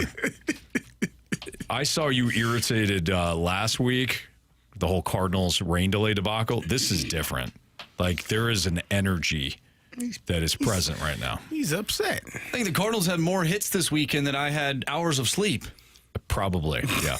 No, Marsh, you're right. Bob Gibson's rolling over in his grave right now. He's talking about 5 2/3 being the average per start in Major League Baseball. All right, it's Fast Line on 101 at ESPN. We're going to Sports Six back next. So if you have a question that you want to send us, great. Send it to the Air Comfort Service text line at 314-399-9646. Sports Six back next.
in need of replacement windows? Call my friends over at Window World. They are the preferred window of your St. Louis Blues. They're also one of 2 windows with the Good Housekeeping seal of approval. They're also ranked number 1 in number of windows sold in the country by Qualified Remodeler magazine. The windows that they sell at Window World, that's a double-strength glass. It gives it a strength that you just don't see in other replacement windows. And how do I know this? Well, because when I was over there in the showroom, John, the owner, said, here, Jamie, stand on this window. I did, and I kind of jumped up and down. It did not break. It's a very good window. It's quality over there at Window World. But Window World also backs up that window with a lifetime warranty that covers all the parts of glass breakage and the labor. And right now, offering 36 months same as cash financing with approved credit. And all you have to do is call over there. Tell them Jamie Rivers from 101 sent you in. Their number is 314-993-1800. That's 314-993-1800. Or visit windowworldstlouis.com.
ESPN Sports Center. I'm Andrew Marsh. It's time for a Sports Center update brought to you by Saliga Heating and Cooling. The Cardinals avoid the sweep in Philly after a 5-4 victory on Sunday Night Baseball. They'll take on the Houston Astros tonight, 7:10 first pitch, as Kyle Gibson takes the mound. Going up against Justin Verlander, the Cardinals sit a half game ahead of the Chicago Cubs for that third wild card spot. We'll continue talking about the Cards throughout the remainder of the show. Also, this weekend, City SC played to a 3-3 draw against Miami, and the Battlehawks defeated the San Antonio Brahmas 13-12. The Battlehawks will host the Brahmas on Sunday, 6 o'clock start time for the XFL Conference Championship game. Coming up next, we have our Sports Six Pack. So if you have a question you want to send our way, do so using the Air Comfort Service text line 314-399-9646. Sports Six Pack coming your way next. I'm Andrew Marsh, and the Sports Center update is brought to you by Saliga Heating and Cooling, an independent American Standard heating and air conditioning dealer.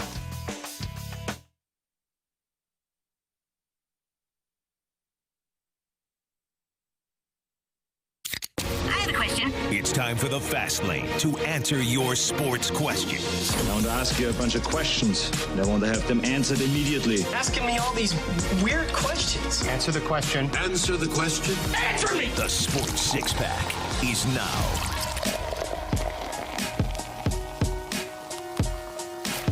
Before we get in our Sports Six-Pack, it's a Fast Lane on 101 ESPN, and we have Bet the Board that continues, so we need Bet the Board contestants for the month of June. Andy was the first pick, he had the first pick, and he selected Jamie, and now we welcome in Brandon. What's up, Brandon? Hey, Anthony, how are you, man? Doing great. Thanks for playing. Thanks for listening. So you got three choices. You can go with Carey Davis, you can go with Marsh, or you can go with me. Who would you like to select? Well, I have the same philosophy as the first listener in that it's prime time for the NHL. So I think I'm going to go with a guy that likes the NHL and betting. Give me Andrew Marsh. All right, there you go. Combine the two. All right, so Let's go. Brandon, you'll have a very testy, snarky Andrew Marsh this month. He's fired up after last month. Good choice. Oh, you guys. Perfect. All right, great. Well, thanks for playing. Thanks for listening. Good job, Brandon. Have a good day, guys. Let's go, you, Brandon. Thanks. Here we go. There we go. Wow. What? Now he's all fired up. Wow. Now he's all fired up. All right, so I tip my cap, but wow. what? Oh, my goodness. Okay. I didn't say it, Anthony. Oh, my gosh. I thought you did it on purpose. No. I was actually applauding it. I was like, my gosh. Dynamite dropping. Jamie's on fire today. All right, Marsh, guys. why don't you go ahead and read off our first question here? Don't give me that Question number disgusted one. look. I have to. No, you don't. From the 314, assuming the Marlins would say yes, would you trade Libby Donovan and Cesar Prieto for Jesus Luzardo? I would, Yes. yes. There you go. Get a young I left-hander. blow both hamstrings running to make that trade. Yeah, and I mean the reason why I really like Brendan Donovan, but you've got a fair amount of Brendan Donovans within the organization. So the one thing that I know the Cardinals can do is draft and develop Brendan Donovan. You're missing some outfielders. He plays everything. Man, what do you want? You want to get rid of Brendan Donovan? Would you like a starting pitcher that could be a 2 or that would 3 be in your nice. rotation? That'd be Young, nice. cost-controlled, All right, left-hander. my arm. Okay. Didn't have to very hard. No. Congratulations, you now have Jesus Luzardo. All right. Yes, take it. All right. Question number two. All right, this one comes from Grant Francis Fan Club. It's rumored that Leon Draisaitl wants to be the highest paid player in the NHL on his next contract. Should the Oilers tie up $14+ million per year in him or let him walk? Walk. Trade him. Yeah, that's what I would rather do. Trade him, not walk. Trade him. You push your chips into the middle and you try to win this Stanley Cup, and if you do, then you got your cup and you trade this guy. To the St. Louis Blues. Well, I don't know if the Blues will pay $14 million for him. We'll chip in. We'll figure it out. But look at here's the crazy thing is that he deserves to be paid. Quite honestly, he deserves to be paid on par with Connor McDavid. They've both been at the top of the league for a number of years now, and I just don't know of any team that can justify paying players like that and still remain contenders. Can he be the highest paid player on the team with Connor McDavid? Like, is that possible? No, it shouldn't be. There you go. It shouldn't be. Like, at some point, you got 1A, you got 1B, and you should know. No offense. I mean, that's not a slight. No, it's not a slight. It's literally like the conversation we have all the time about the NFL. If you have a quarterback that's being paid, it's hard to pay anybody else. Right. And if you have Connor McDavid who's being paid, you can't give Leon Draisaitl an equal contract or even just slightly lesser and remain a contender. You can't. It just soaks up all your cap space. Everything. You're trying to build a team, not just collect talent. I'm with you on that. I would trade him. You don't want to trade him, but you're playing in a salary cap sport, so you might as well take one of the pieces that you have and try to turn that into perhaps some blue liners. Yeah, and I know that Leon Draisaitl, he's an acquired taste, too, for some of his teammates. I do know that. He's not a bad guy. He's not a bad attitude, but he does an awful lot of barking at people. And I think if they had their choice. St. Louis. What are we waiting on? I'd be taken. Bark at some people. But right now, for context, the AAV for the Oilers are in trouble. I'll tell you that much. One, they've got 1, 2, 3, 4, 5, 6, 7, 8 players that are 9, 10, 11 players that are free agents after this year. Connor McDavid has next year and the year after only. And Leon Draisaitl has next year only. So the Oilers could be, and they're UFAs. That means Connor McDavid could just say, screw this, I'm going to go play in Florida. Florida. Or wherever. Yeah. Vegas. Something like that. Leon Draisaitl could do the same thing. And then the Oilers are missing the 2 best players in the league. And then they're missing another 11 free agents. Time is now, Edmonton. I was about to say, you better win now. I wonder why Kenny Holland was like, I think this might be my last year as GM of the Oilers. I've done all I could. I'll see you. Good luck. It's kind of like when Pete Carroll left USC with all this stuff. I think now's the time. Good time to We go. got a good question here. Question number 3. It says, are NHL contracts deferrable? No.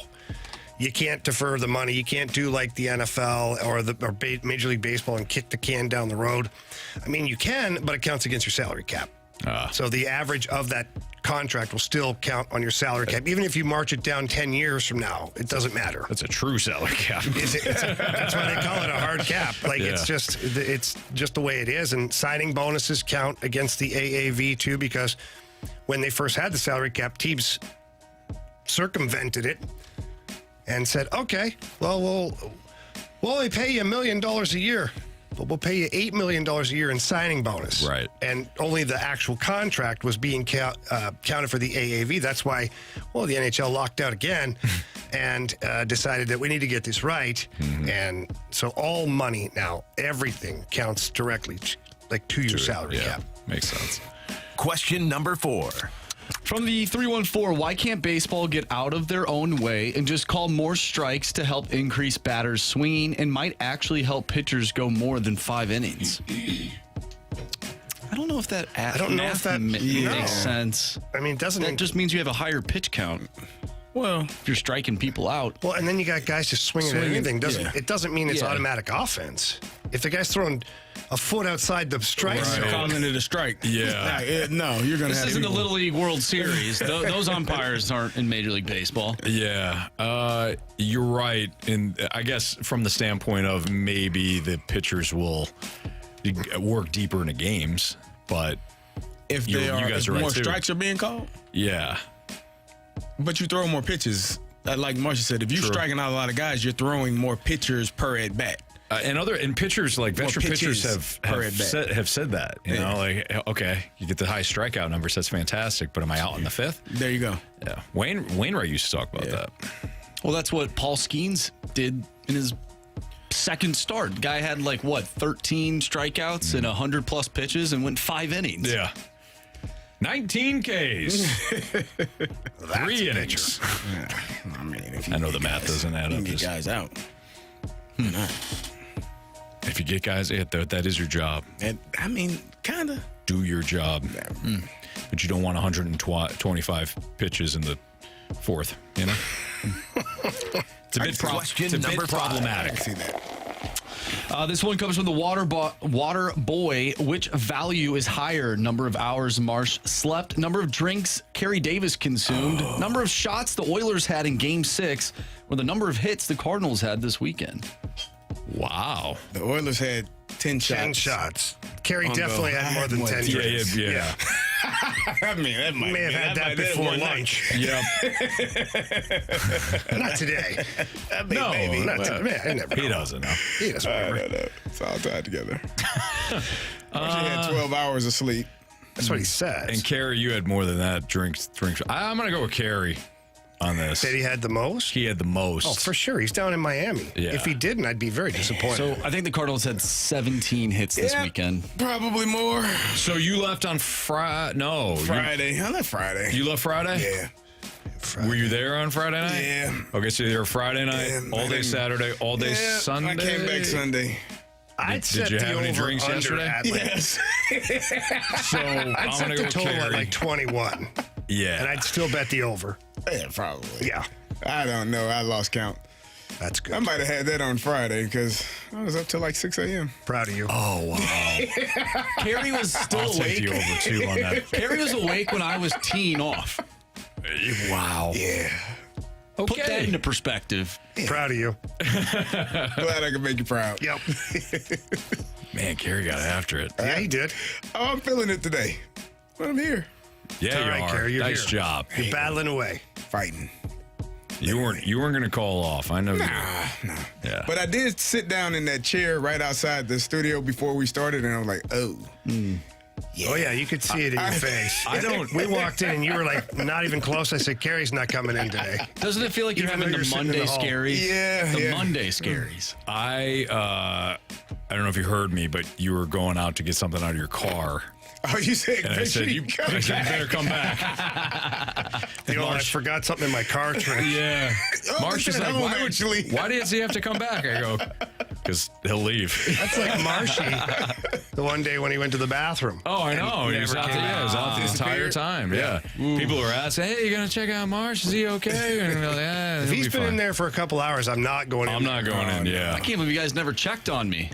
Yeah, we knew you were fine. Yeah. You know, it's one of those things I've where seen better teammates on the Indiana Fever guys. Oh, wow. That is rough. They should have Have her they back. won a game yet? Yeah, they think they want to. Oh, that's nice. They They're have her flying back. charter planes thanks to a certain individual, yet they just keep kicking the snot out of her. Yeah, And that's nobody good. steps up. How do you not step up there? I don't know. They're losing That's games why they have the anyways. #1 overall pick. Yeah. Like every year. You're not going to keep knocking my teammate down and thinking it's okay. Yeah. Unless they don't like Unless that, well, that's a problem too. I don't know, though. Yeah.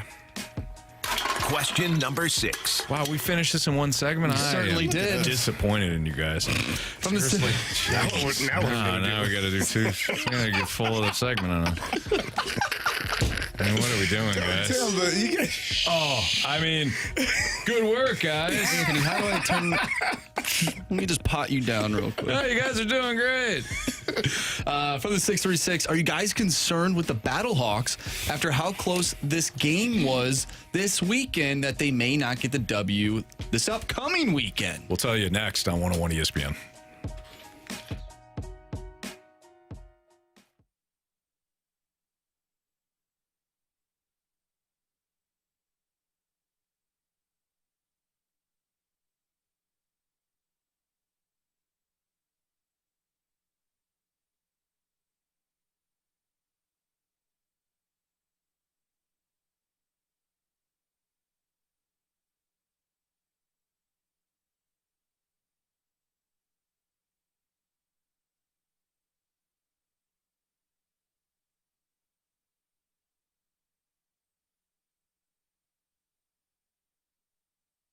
Hey, if you missed out on the May Day sales event at Auto Centers Nissan Herculaneum, then you got to check out the Hail Sale. Once in a lifetime opportunity. Massive discounts up to $20,000 off MSRP. Hundreds of brand new and used vehicles.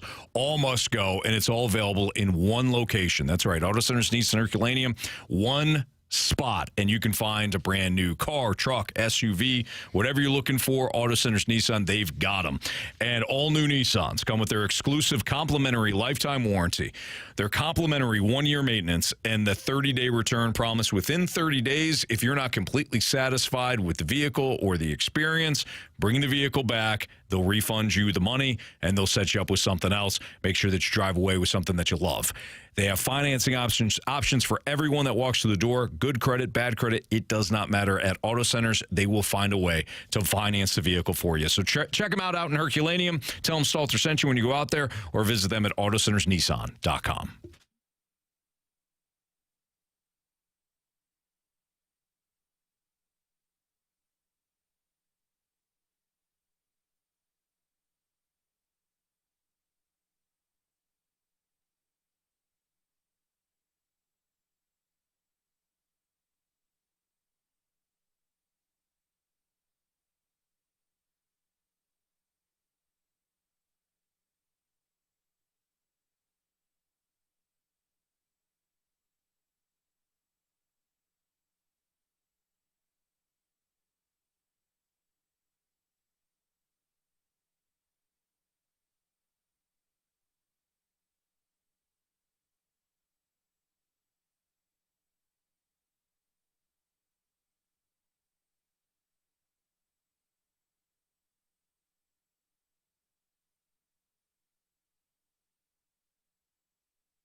end of the Sports Six Pack, we got a question about the Battlehawks, whether or not we are concerned by the way that they played over the weekend. Now, they did win the game, but they got by with the missed field goal by the San Antonio Brahmas. And now San Antonio has got to come back to St. Louis to take on our Battlehawks this weekend in the conference championship game. And by the way, we do have an opportunity for you to win some Battlehawks tickets. That's right. We have your chance to score a pair of tickets to see your St. Louis Battlehawks take on the San Antonio Brahmas in a home playoff game this Sunday at 6 p.m. at the Battle Dome at America Center. You could be a part of the home field advantage when the Battlehawks take on the Brahmas for conference supremacy. Only one team will move on to the United Football League Championship. Tickets start at just $25 and are available now at theufl.com/tickets, or you can win free tickets right now by being the 101st texter to the Air Comfort Service text line 314-399-9646 to answer this question. Who did we chat with last week with our weekly chat with the Battlehawks? So it was last Thursday. It was Jamie and I. We interviewed this Battlehawk. Who was it?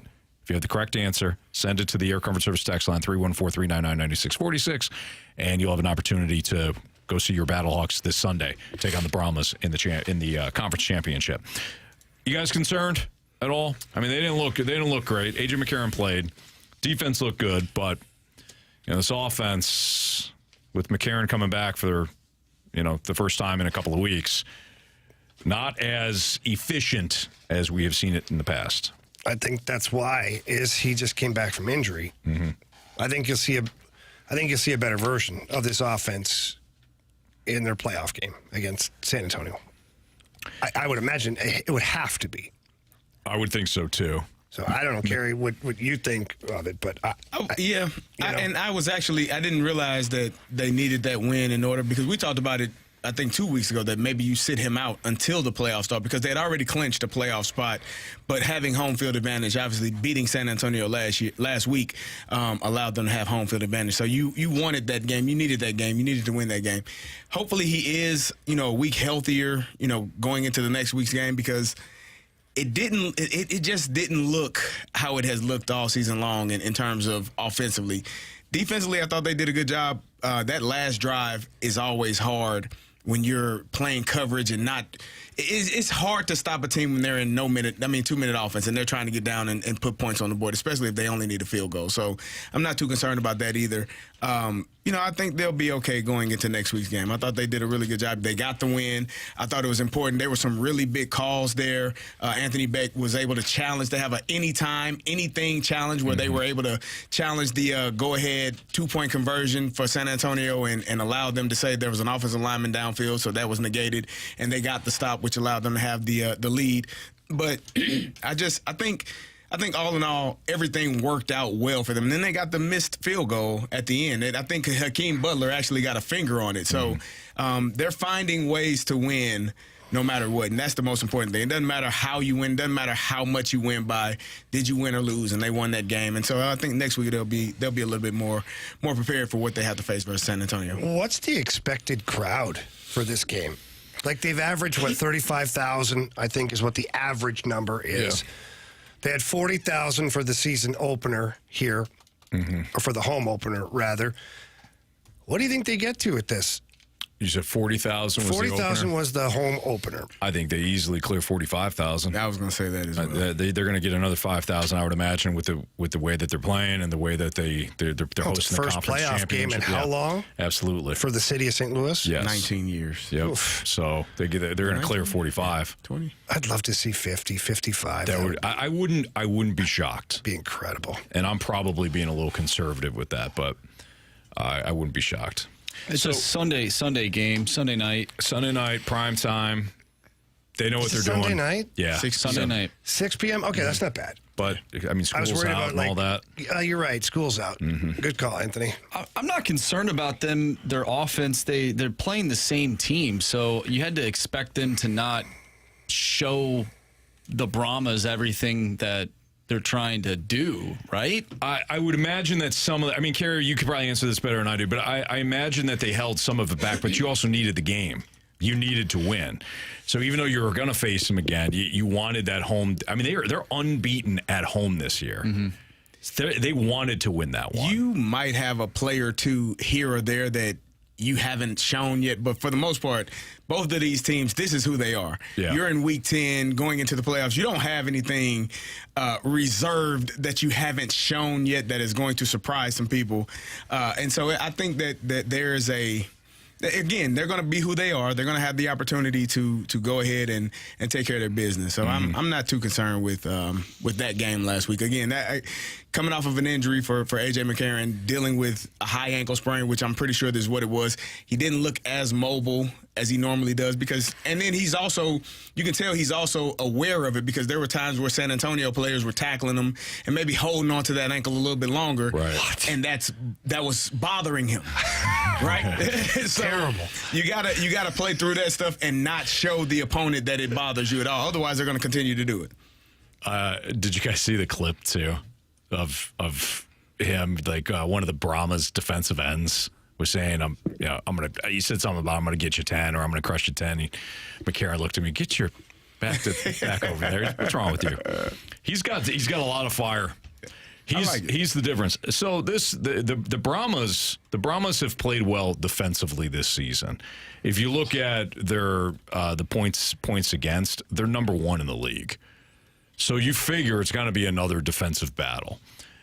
Up until the last couple of weeks when McCarron was out, the Battlehawks were the top offensive team in the UFL based on points per average. Now the Stallions at 26.5 finished above the Battlehawks at 26. But again, McCarron didn't play for 2 of those games. And then last week, he's probably still a little hobbled.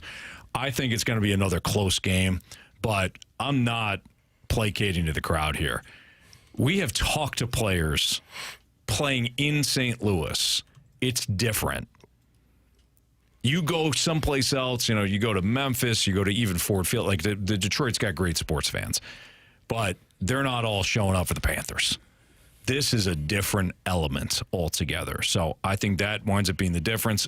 Another week for McCarron is good. And the Battlehawks defense is much better than it was a year ago. There was one play that bothered me at the end of that game. And because I really love smart football players. And was it Peyton Jones picked the ball off towards the end of the game? Mm-hmm. He did not have to run in the end zone, man. I was thinking the same thing. He should have ran the clock down. Why the hell didn't he just let the clock run down? Because when you run into the end zone, the clock stopped. Yeah, situation. You should have. And San Antonio stopped playing from the view that I had. They stopped chasing them. Yep. So if you stop at the 1 yard line and just let the clock dwindle away, they're only going to have maybe 5 seconds to have one more play or kick a field goal from there. Now, fortunately, it all worked out for them. But you have to be an intelligent football player and not know the down and distance, know the circumstance, know game situations. You pick that ball off. They threw a flag. So what? The ball's going to be spotted 5 yards, 10 yards, 15 yards from wherever you were. Mm-hmm. But the clock is what's important. Let that clock run down and not run into the end zone because there's nothing to gain from it. Right, and that's a penalty. He pushed the guy down. I'm sure he saw the flag out of the corner of his eye when he picked the ball off. Right. You put yourself in a position where you could have lost that game, and all he had to do was stop at the goal line and let the clock run out. Yeah. But, that bothered the hell out of me. It's Fastlane on 101 at ESPN. We've got the Gauntlet and a returning Gauntlet contestant next.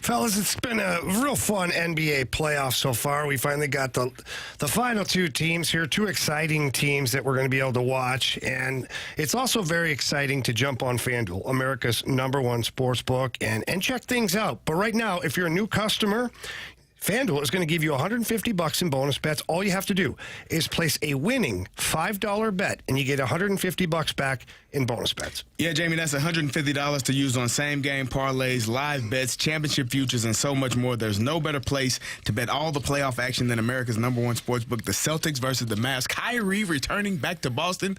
Maybe you want to take him over in points for Game 1.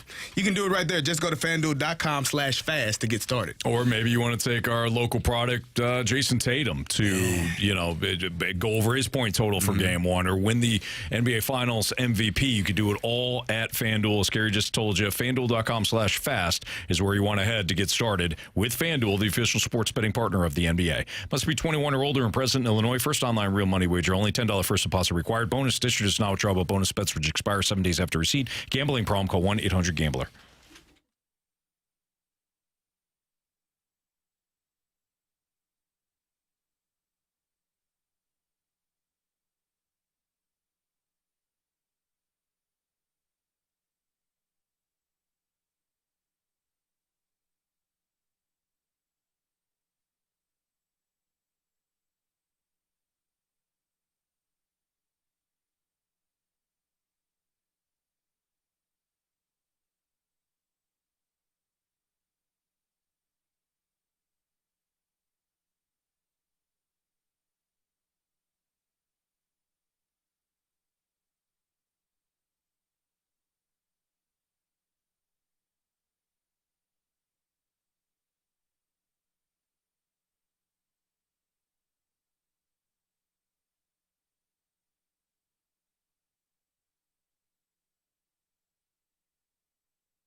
Four warriors, 4 categories, 1 challenger.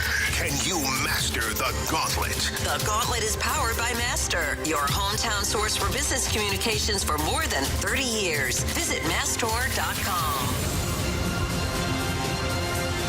It's Fastlane on 101 ESPN. We welcome back Zach for round 2 of the Gauntlet after he beat Jamie on Friday. What's up, Zach? Not much. How's it going, guys? Good. Did you have a good weekend? It was all right. Long, but it was good. Thank you. All right. Carey had a long weekend as well, so. Yeah, we know. That's I don't know if you also went to Miami or not, Zach. I did not, no. I stayed in St. Louis. All right, fair enough. All right, so after getting past Jamie, who would you like to take on right now? Well, for the reason you just said, I'm going to go ahead and go with Carey. I don't blame you. That's actually a really good choice. I don't blame you one bit. I really don't. Nice job. All right. Yeah. Good luck. All right, Carey, get out of here. Get him out of here. Zach, go ahead and tell Marsh to spin that wheel. Spin the wheel, please, Marsh. All right, Zach, I believe you asked for hockey. He did. And you got it. Would you like hockey again? Is that what you're hoping for? Yeah, hockey or baseball, yeah. No football. Hockey or baseball, no football. Well, and he had me in hockey. Oh, he's got football? Oh, great. Today he'll have Carey in football. He's got a little foosball action, does he? Okay, all right. Well, I think the last time Carey played, he lost in football. And maybe even the last 2 times. It happens, Anthony. Okay, I know. I'm just saying. I'm just giving Zach a little pep talk. Little pep talk. I hear you. Carey gets confused by the Super Bowl, like years and stuff. All right, 4 questions to Zach. Same 4 football questions to Carey Davis. If Zach or CD ask for the options, those questions become worth 1 point. Otherwise, every question is worth 2 points. That's our rules in the Gauntlet. Zach, are you ready? Yeah, let's do it. All right, question 1. Which team was the first team to... okay, hold on here. Which team was the first team the Chiefs beat in the playoffs this past season? Oh, God. So it's their first playoff win this season, or this past season. Steelers, Bills, Dolphins. I'm going to say the Dolphins, because I think it was really cool that day. So I'll take the Dolphins final answer. All right. All right, Zach, question 2. Who caught the first touchdown pass of the Super Bowl this past season between the Chiefs and the 49ers? Options, please. Was it Christian McCaffrey? How do you say this guy's name, Anthony? Juwan Jennings. Juwan Jennings or Brandon Ayuk?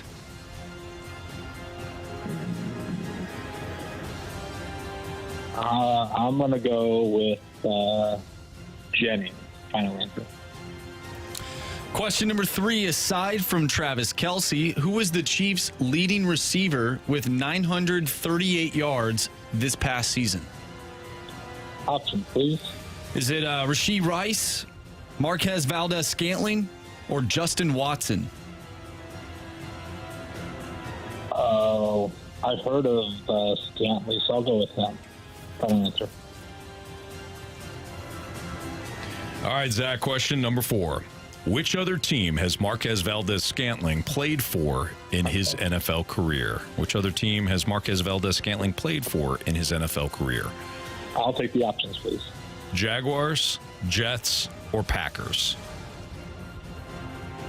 I'll do the Jaguars. Final answer. All right. Welcome back, Carey, from the Cone of Silence. Zach, how you feeling? Oh, not good at all. Okay. Not a football fan? No. Okay. All right. Carey's strutting back in from the Cone of Silence here. Carey's putting on his headphones. Carey's locked and loaded. Alrighty. How you feeling, champ? Oh, wonderful. Okay, good. Your category today is football. Oh, thank God. I think. All right, Carey. Question number 1. Pack a lunch. All right. Which team was the first team the Chiefs beat in the playoffs this past season? Oh, my God. Oh, Miami. Final answer. Okay. Question 2. Huh? Well, yeah, you gave us the 30 degrees. You gave us the my God. I forgot. Yeah. Are you ready? I'm ready. Oh, yeah. Question 2. Who got the first touchdown pass of the Super Bowl this past season between the Chiefs and the 49ers? Oh, man. First touchdown pass. Let's see. Okay, give me the option. Was it Christian McCaffrey, Juwan Jennings, or Brandon Ayuk? Was it Juwan Jennings? I know Christian McCaffrey caught one, or did he run one? I was going to say Christian McCaffrey. Part of me wants to, you know what? Christian McCaffrey, final answer. Question number 3. Aside from Travis Kelce, who was the Chiefs' leading receiver with 938 yards this past season? I mean, everybody else dropped the ball, literally. Ouch. I have to say Rashee Rice, final answer. And finally, CD, which other team has Marquez Valdez-Scantling played for in his NFL career? Which other team? Mm-hmm. The Green Bay Packers, final answer. All right. Well, let's go over these today. We're not counting the team he's currently on because he hasn't played again. He has not played it down for the Buffalo Bills. Nope. Thank you. All right. Which team has the first team? What? Nothing. That's a final answer. Question 1. Which team was the first team the Chiefs beat in the playoffs this past season? Zach, you said the Dolphins. Carey, you said the Dolphins. Correct answer is Well, Carey Davis just came home from there, the Miami Dolphins. That's correct. CD did not need the options on that one. Carey up 2-1 over Zach, who caught the first touchdown pass of the Super Bowl this past season between the Chiefs and the 49ers. Zach, with the options, you said Juwan Jennings. Carey, without the options, you said, with the options, you said Christian McCaffrey. Correct answer is? It's Christian McCaffrey. CMC it is. I knew it. Carey up 3-1. Question 3. Aside from Travis Kelce, who was the Chiefs' leading receiver with 938 yards this past season? Zach, with the options, you said Marquez Valdez-Scantling. Carey, without the options, you said Rashee Rice. Correct answer is? Well, this guy's had a busy offseason. He certainly has. Rashee Rice. And finally, which other team has Marquez Valdez-Scantling played for in his NFL career? Zach, with the options, you went with the Jacksonville Jaguars. Carey, without the options, you said the Green Bay Packers. Correct answer is? Green Bay. Zach. You have chosen poorly. You lose. Not today. Zach, you didn't want football. You don't watch it. That's a tough one. I'm sorry, man. Sorry about that, Zach. Yeah, CD won today. Sorry, buddy. No worries. Thanks for having me, guys. Thanks for playing. Good job, Zach. Thanks for playing, Zach. Yep, have a good day. Bye. You too. Very nice guy. I felt for him because if you don't watch, you don't watch. I mean, you don't know. You gotta. I mean, we were Chiefs fans for 2 weeks, so 3 weeks. So it was solid 2 weeks. 2 weeks. It was after the Baltimore game. Yeah, it was. So we had the non-Super Bowl week and then the Super Bowl week, and it's a fun ride. Worked out well for us. Certainly. Yeah. Don't bet against Patty. Carey 7. Zach won today. Nice job, Carey. Nice job, Carey. You needed that one, buddy. Yeah, I did. You needed football, and you needed those questions. Man, I definitely did. Because anything else, yeah. Might need a coffee. Yeah, probably. All right, it's a Fast Lane on 101 at ESPN. Is Lars Nootbaar beginning to put himself in the old Tyler O'Neill, Dylan Carlson category? This topic, courtesy of our guy, Carey Davis. That's next on 101 ESPN.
If you are currently looking to save some money on your car insurance or your home insurance, or you've got the toys up at the lake, maybe you got some insurance that you need on your boat, your jet ski, your ATV, well, your first phone call needs to go to Tracy Bibb with the Bibb Agency. Tracy does an incredible job over there. They fight to get you the lowest rate possible, but the one thing that they make sure of is that you're covered properly, because it's inevitable. It's something at some time is going to happen, and if you're not covered properly, that's where it becomes a nightmare.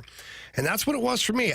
Luckily, Tracy had gone through my policies and noticed that I wasn't covered properly before I switched over to Allstate. And she told me, hey, we need to fix this. I trusted her immediately and went with the Bibb Agency and Allstate on the spot. And it's the best decision I've ever made. Now my children are insured through Tracy Bibb and the Bibb Agency. And anytime there's anything, not even a problem, just a question, they can always give them a call. And it's not a 1-800 number where you get somebody different every time. So please call Tracy today for that free non-committal quote. And that number is 314-328-4260. Again, that's 314-328-4260. It's no fib. You're in good hands with Tracy Bibb.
Fastlane on 101 at ESPN. So Carey sent out this topic because he's a little ticked off at a certain Cardinal. Lars Nootbaar, unavailable again over the weekend. He's hurt. And Carey wanted to ask, is Lars Nootbaar beginning to put himself in the Tyler O'Neill and Dylan Carlson category of always being hurt? Carey, where does your anger come from, and how can we help? Well, I mean... Well, that's a really serious question. That is a tough question. We do not have enough time. I've been in therapy for a while for these things. But here's the thing. When you are a professional player, like your career, your livelihood is based on staying healthy and playing well. And if you can play well, but you just don't play enough, you're probably not going to have a job. If you play a lot but don't play well, you probably ain't going to have a job either. You got to do both. You got to be able to play well and stay healthy. And right now, Lars, for whatever reason, tends to find himself on the IL for a multitude of reasons. I mean, last year he took a shot, which no man wants to take, but it happens, right? Sometimes bad things happen, but then there are other times where, your body is just failing you. And my question, what I was wondering is, at what point do we start to question? We know the talent is there. We saw it in the World Baseball Classic, and this is part of the reason why I'm probably not as high on Lars Nootbaar as some other people, is because I don't know how long it's going to be sustainable with him staying healthy. Is he going to – he's going to play well until – and I think that's kind of been the story, and that's what we saw from Tyler O'Neill, and that's what we've seen so far from Dylan Carlson. Both of those guys, Tyler O'Neill probably showed more because he was a top 10 MVP candidate, Gold Glove winner. Dylan Carlson, Rookie of the Year candidate, but just not having the sustained success because of an inability to stay healthy. Yeah, I think we're there already. Yeah. It's never mind like the question of how long until. I think we're there, man. What's the number? What's the highest number of games that Lars has played in a season? 117. 117. Now, correct me if I'm wrong, but a full-time outfielder probably plays, 145? Easily, yeah. Somewhere in that, maybe even more, depending on who you are? Yeah, 140 plus. If you play for the Braves, you're going to play about 150 plus. So let's just leave it at that. Let's leave it at 140, being somewhat generous with it. Yeah. 117 is the most he's played, guys. Yeah. And I took out fairness to Tyler O'Neill, he at least played 138 the 1 year. Otherwise, he didn't get to 100 games. That's not good. No. I mean, it's not. And I took out Dylan Carlson and Lars Nootbaar's first years. So I didn't count that. So for 3 years, including this year, Lars Nootbaar is averaging 88 games. For 4 years, Dylan Carlson is averaging 93.5. Like, that's not enough games. If you're going to be a starting outfielder, you should be 120, 130, 140 games if you're going to be a player that is going to help your ball club consistently. And neither one of those guys, in my opinion, have done it well enough for a long enough time period. And that to me is the frustrating part, because you just had to get rid of Tyler O'Neill for the exact same reason. Damn it, you can't stay healthy. We love you. We think you are an outstanding baseball player, and he's on the IL now. We talked about that last week. He had to get imaging on his knee. Yeah, we're just checking it. No, the hell you're not. His knee is hurt. The hell goes and gets an MRI just because? I ain't never say the hell it is not. We're just gonna scan everything.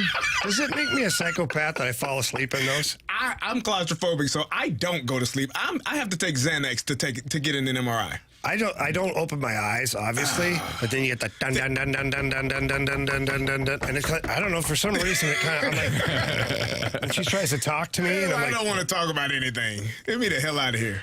But yeah, just the fact that there's an inability to stay healthy, and again, that's not always on the player. It's not. Sometimes it's you're Dylan Carlson and you run into Jordan Walker in the outfield. It's not intentional, right? But it's always you.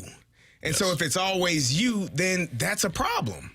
Yeah. And so you have to find somehow, some way, this Cardinals team has to find 3 outfielders that can play in the outfield for 120 games each per year. And they have not been able to do that for 3 guys. No, Carey, you're right. I mean, I agree with Jamie when he says we're already there. You look at Tyler O'Neill, there's a reason why they decided, hey, we're good. We have to move on from you. He played 72 games last year. He played 96 coming off the year in which he finished in the top 10 for MVP and won his second Gold Glove. That was in 2021. So he played 138 games then. We were talking about contracts and all that, and thankfully the Cardinals decided not to do that. Can Tyler O'Neill hit a bunch of home runs? Can he get on a streak where, like we saw this season with Boston? Yeah. But you're waiting for the other shoe to drop constantly. And I like Lars Nootbaar. I think he's a really good player, much better than I thought he would be when he first came up. I thought he was going to be a flash in the pan when he first came up. Instead, he's a good all-around player. But he can't stay healthy. It's unfortunate because I would love to see what he can do over 140 games. I think he's an all-around player. I think he's got a little bit of pop. He had 14 home runs in only 108 games in 2022, and he had 14 home runs in only 117 last year. I mean, this is somebody that's got more than enough, pop to hit 20-plus home runs, maybe steal 10-plus bags, 15 bases for you, but guy can't stay healthy. And you're running out of outfield bodies. Yeah, but that's okay because you got a bunch of infielders that can play. Yeah. At some point, you're going to have two infielders in the outfield again. My math is my math is off because I gave him this year instead of, 2 years. It's 112 games for Lars, which is much better, obviously. And the number goes up for Dylan Carlson as well. But still, not enough games to consider yourself an everyday outfielder if you're constantly hurt and unable to play. You're right. It's not good enough. No. Certainly not. All right, it's Fastlane on 101 ESPN. We do have our next not beat the streak, bet the board, excuse me. So Sean is on the line right now. What's up, Sean? Not much. How are you guys? Well, doing great. We appreciate you playing this month. All right, so so here's the deal. Sean, is it SEAN or SHAWN? AWN. There you go. All right. That's like my brother spells it like that. Oh, just making sure. I wanted to spell your name right when you picked me. No, I don't care. Oh, wow. Okay. Wow, Carey. I've seen politicking before, but my goodness. Carey just, basically offered his services. So would you like to win? Would you like to go with Carey? Hold on. Say that again. I want to make sure everybody hears. If you want to win, put Carey in. There you go. T-shirt's now available. Yeah. Carey's feeling better. I'm not. You just got to power through. Okay, so Sean, would you like to go with Carey or me?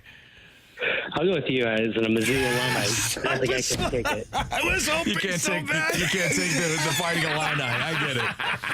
I get it, Sean. I appreciate it. All right, so you're locked. My father-in-law would kill me. Okay, all right. I respect it. Yeah, I'll get it done, Sean. I appreciate it. Thanks, buddy. All right, bye. Good luck, Sean. Thanks. That was funny. That was awesome. In my mind, I was like, secretly, I'm like, Sean, pick Anthony. Yeah. Pick Anthony. And then he said Mizzou grab it. I'm like, I'm not. And then I realized, you just can't go with the Illinois. Yep. Mizzou slander I have over here. That's true. Yeah. Mizzou thanks you for your money. They do. I just sent them a check just last week. That's got to count for something. It does have to. Right? You're technically a supporter. I've given them more than I've given Illinois.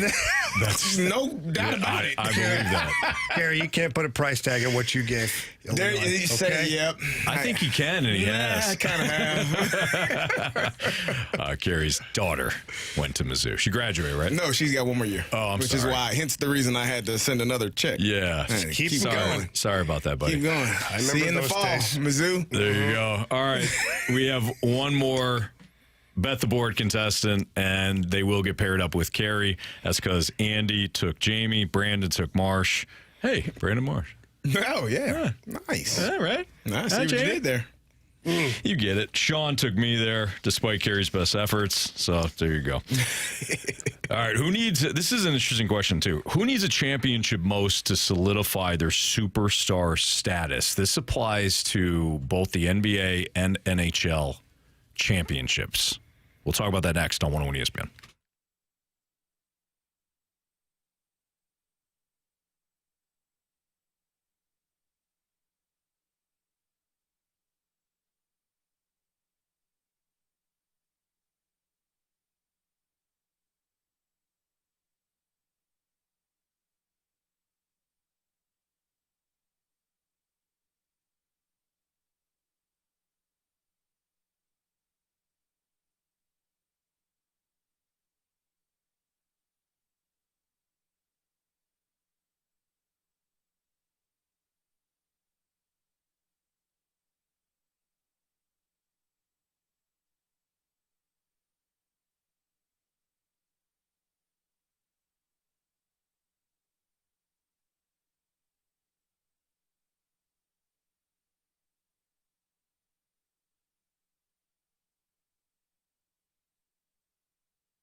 With Jamie Rivers, I'm Anthony Stalter. Our guy Stewie's on the line right now. I wanted to talk to you about vacation homes. Stewie, what do you got for us? Anthony, I bet you don't know where I'm at right now. Vacation home? Is that what it is? That's right. We have a customer. No. Thanks for the invite, Stewie. Yeah, really. Yeah, we had a customer that took cash on his house, went down to Florida, and bought a condo for cash, beat out all the other bids because he said he can close in 10 days. So in order to do that, when you buy a house, you got to go through the loan process. It's a whole thing. We were the quickest around, but you still have to do it, and you have to offer the contingency when you did it. What this customer did, he had a beautiful house in St. Louis, took out $300,000 cash on his house, went down to Florida, made a cash offer, closed in 10 days. He invited me down. I said, who's going to give that up? So I got on a plane, came down, and we're sitting there enjoying the pool. No, I don't blame you at all, Stewie. And that's just a great advice that all of our listeners can get from Stewie. Is he does a great job of making sure that you can get what you're wanting to do and accomplish it and take care of you with that great customer service. And all you have to do is give him a call on his personal cell phone number, no matter where he is in the world. That number is 314-324-4440. Again, 314-324-4440. Anthony, if they can't remember the number, what can they do? They can always Google the bagel loan. Stewie, enjoy yourself. Have a good time, guys. NMLS number 226715.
ESPN Sports Center. I'm Andrew Marsh. It's time for a Sports Center update driven by Johnny Londoff Chevrolet and Johnny Londoff Autoplex. The Cardinals lose 2 of 3 against the Phillies over the weekend. However, they did win yesterday on Sunday Night Baseball. And now they are a half game ahead of the Cubs for that third wild card spot in the National League Central. And we'll continue talking about your Cardinals throughout the remainder of the show. But if you missed any of those conversations already, make sure you go to 101ESPN.com or check out the free 101 mobile app. Just head to the podcast page. You'll find all of our interviews and full shows there. And it's all brought to you by Dobbs Tire and Auto Centers. Tonight, the Cardinals will take on the Houston Astros. 7:10 first pitch. Kyle Gibson going up against Justin Verlander. Who needs a championship most to solidify their superstar status? We're going to discuss that coming up next right here in the Fast Lane. I'm Andrew Marsh, and the Sports Center update is driven by Johnny Londoff Chevrolet and Johnny Londoff Autoplex. See them at londoff.com. Chevy, together we drive. Are you kidding me?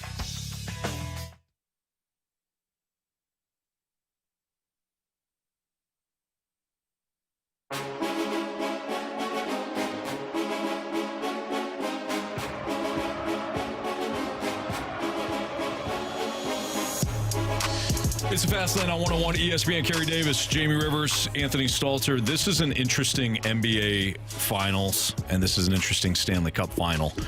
There are various stars that do not have either championships or they're going for like that superstar status, and they can add another one. So Matthew Tkachuk, Jason Tatum, Kyrie, Luka Doncic, and then Connor McJesus. So those are the players those are like the superstars that could solidify their superstar status even more so with a title. But if you're going to choose one to solidify themselves, who would it be? I think... And is it got to be Connor McJesus? I think it has to be Connor McJesus. I mean, of the remaining superstars that are left, he is the biggest name. Let me rephrase it, because people are like, well, people don't know who Connor McJesus is. He's the biggest star in his respective sport, the most dominant. And even though Jason Tatum is a star in the NBA, he's not the biggest star in the NBA. Where Connor McDavid, I mean, he has been the best player in the NHL for a number of years now. Right. So for me, and I'm not even being biased to hockey, I just think that he needs to be the guy to win it. He won't, but he needs to be. I agree. I mean, I think he is, as you said, the face of his respective sport. Like Jason Tatum, not there yet. Luka Doncic, not there yet. Kyrie, no. And so to me, it's him. But the one thing that's missing from the resume is a championship. So I think when you are the best player in your sport or the face of your entire sport, you want to have that championship to solidify who you are. Now, it doesn't mean not going to be a Hall of Famer. It doesn't mean he's not going to be, still continue to be the face of the league. But that just kind of gives you the cherry on top of a career when you can say, yeah, I am this, and I am a champion. I think it makes it that much better. And in terms of the NBA, I mean, Jason Tatum and Luka, there is, in my opinion, right now, no face of the NBA. LeBron is on his way out. Steph is kind of, dwindling down to the end of his career. James Harden, no. I mean, who is the new face of the NBA? There are a lot of good players, but one of those two winning a championship could put them in a position to say, yeah, this is my league now. So, but that doesn't mean that theirs is more important than, as you said. I mean, if you got McJesus, Jesus in your nickname, I think it kind of takes precedent over everything. It's all encompassing. Takes over. Yeah, I just think that's my opinion. Yeah, that's a good call. Yeah, he is the most talented. He's the most talented, most gifted hockey player right now on the planet, and it's really not hyperbole. I mean, that is. No, how great he is. What he did yesterday, last night with that goal, where all the time. I don't know. He reminded me of the Cubs pitching coach from Rookie of the Year who was smashed in between the two rooms.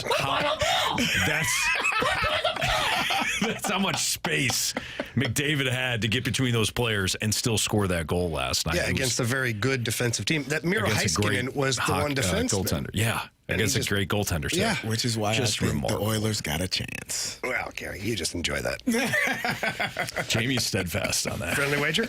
Sure. All right, I'll think of something. Yeah, I'm not wearing a Speedo. Not money. It's more fun to do something. Well, I know. I don't want to. HR, we work here. You can't come in here with a Speedo. They've seen my Facebook. Oh, my God. They haven't had an issue yet. I think those have more of a problem like driving. Those Oilers fans, they believe. They do believe. They believe it with their chest, Anthony. Yeah, of course they do. I just That's think a fans. good Canadian girl right there. Good fans. Yeah, I appreciated it. Good fans showing their support for their team. Actually, she was showing no support. Oh, well, this is true. She was supporting her team. But trust me, they were they're holding their position well. Yeah, buddy. All right. Yeah, very well. If it's not Connor McDavid. Jason Tatum. If it's not Connor McDavid or Jason Tatum. You think it's Jason Tatum? I think it's Tatum. Really? Yeah. If it's not, you think he needs it the most? Well, they're the favorite. They're the favorite. Like, people like Jamie are not expecting the Oilers to win. Mm-hmm. So if they lose, and it's like, all right, well, they never really were expected to win. Boston, first of all, they haven't really played anybody in the playoffs. They have had one of the easiest paths, in my opinion, to an NBA Finals that I can recall. There's really no debating that. Jimmy Butler got hurt. Yep. Who did they play in the second round? Exactly. Yeah, Tyrese Halliburton got hurt in the Eastern Conference Finals. Like they were able to kind of just maneuver their way through and not have a lot of resistance in their path. It was it's been pretty easy for them to make it their way through. Pacers, Cavs. Yeah, Donovan Mitchell got hurt. Yep. Donovan Mitchell got hurt in the second series. Heat, Cavs, Pacers. Do you guys feel at all, and I don't know this, but Matthew Tkachuk, where would you classify him in as far as stardom? I thought last year his star was, on the rise. To me, he's a superstar. That's ultimately what I'm trying to figure out. Yeah, to me, he's a superstar. Now, would winning a cup put him on another level or cement his status there? I would say so. I think he is a superstar within the NHL. I don't think he is a. I think that's fair. Sports superstar. I think that's. Yeah. I think that's fair. I think Connor. Fair. I think Connor McDavid is more of a star beyond hockey. I agree with that. But within the sport of hockey, yeah, Matthew Tkachuk is there. Well, the reason I asked that is because the Panthers are in a little bit of a predicament here too. They've got Barkov and Matthew Tkachuk under long-term deals. Mm-hmm. But then this year they have 2, 4, 6, 8, 10, 12 free agents for this team going to free agency. And then 1 year down the line, Verhaeghe and Bennett are also unrestricted free agents. So if we're looking in the context of which guy needs it the most, this might be Matthew Tkachuk's window. And if he doesn't get it now, this team is dismantled.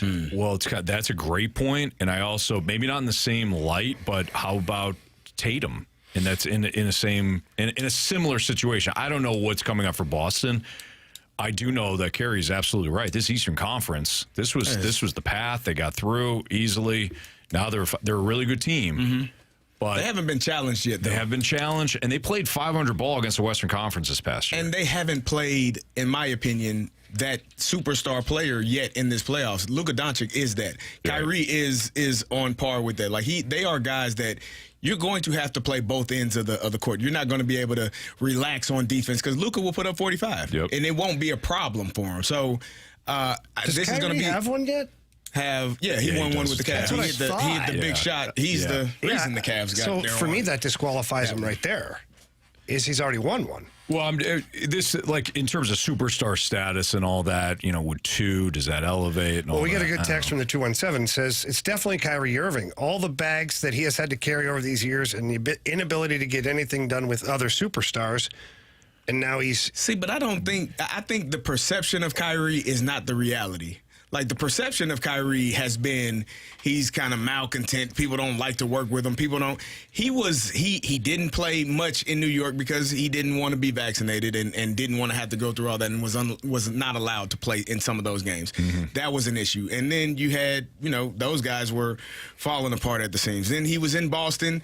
And Kyrie he's a different type of dude in terms of how he handles himself. And I think some of the remarks that were made to him, he just didn't feel like that was a place for him. This has been, and I don't really count Cleveland because he was a young player playing with one of the greatest players to ever play the game.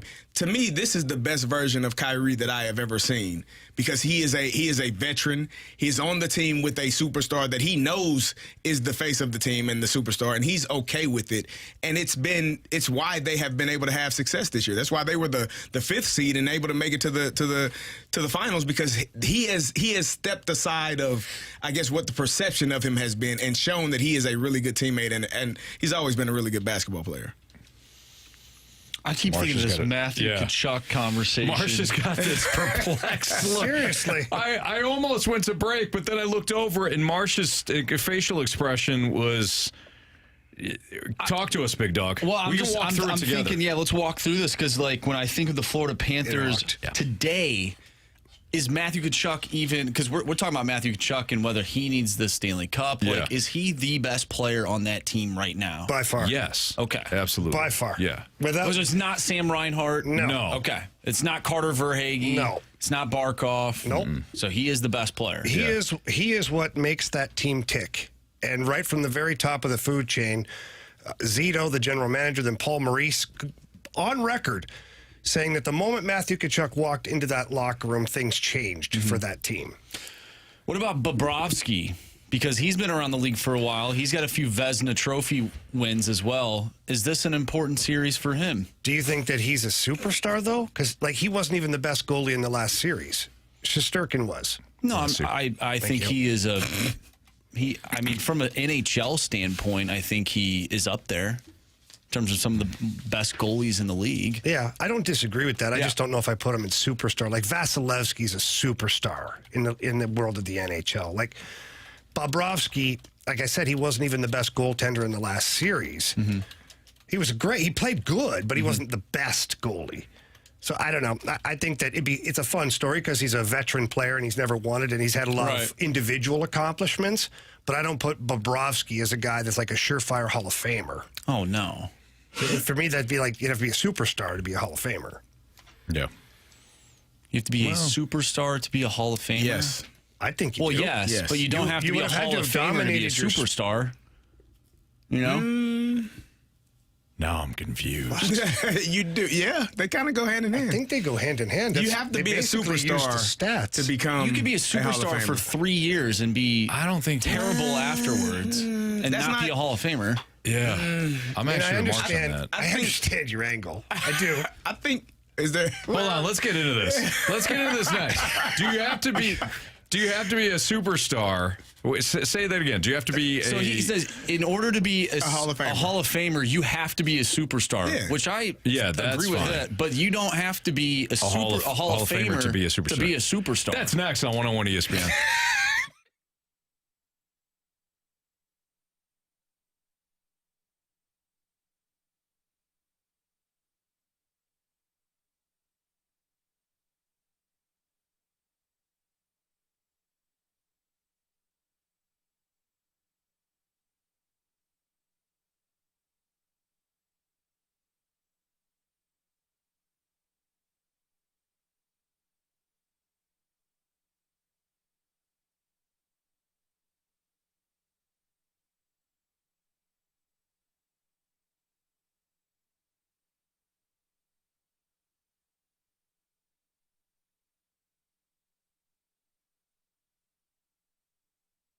Hey, with all this rain, how's your roof holding up? Is it good?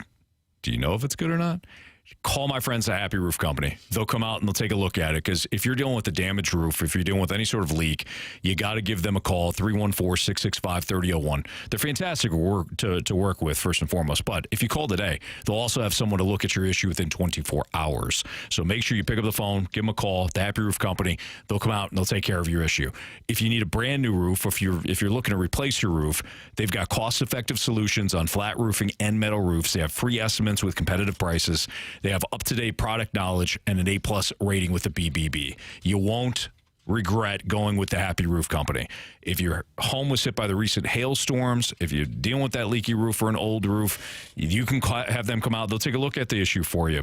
They do a fantastic job making sure that they've got the 10-year labor warranty on all shingle roofs, the superior high-end products, and over 50 years combined experience in roofing, siding, and gutters.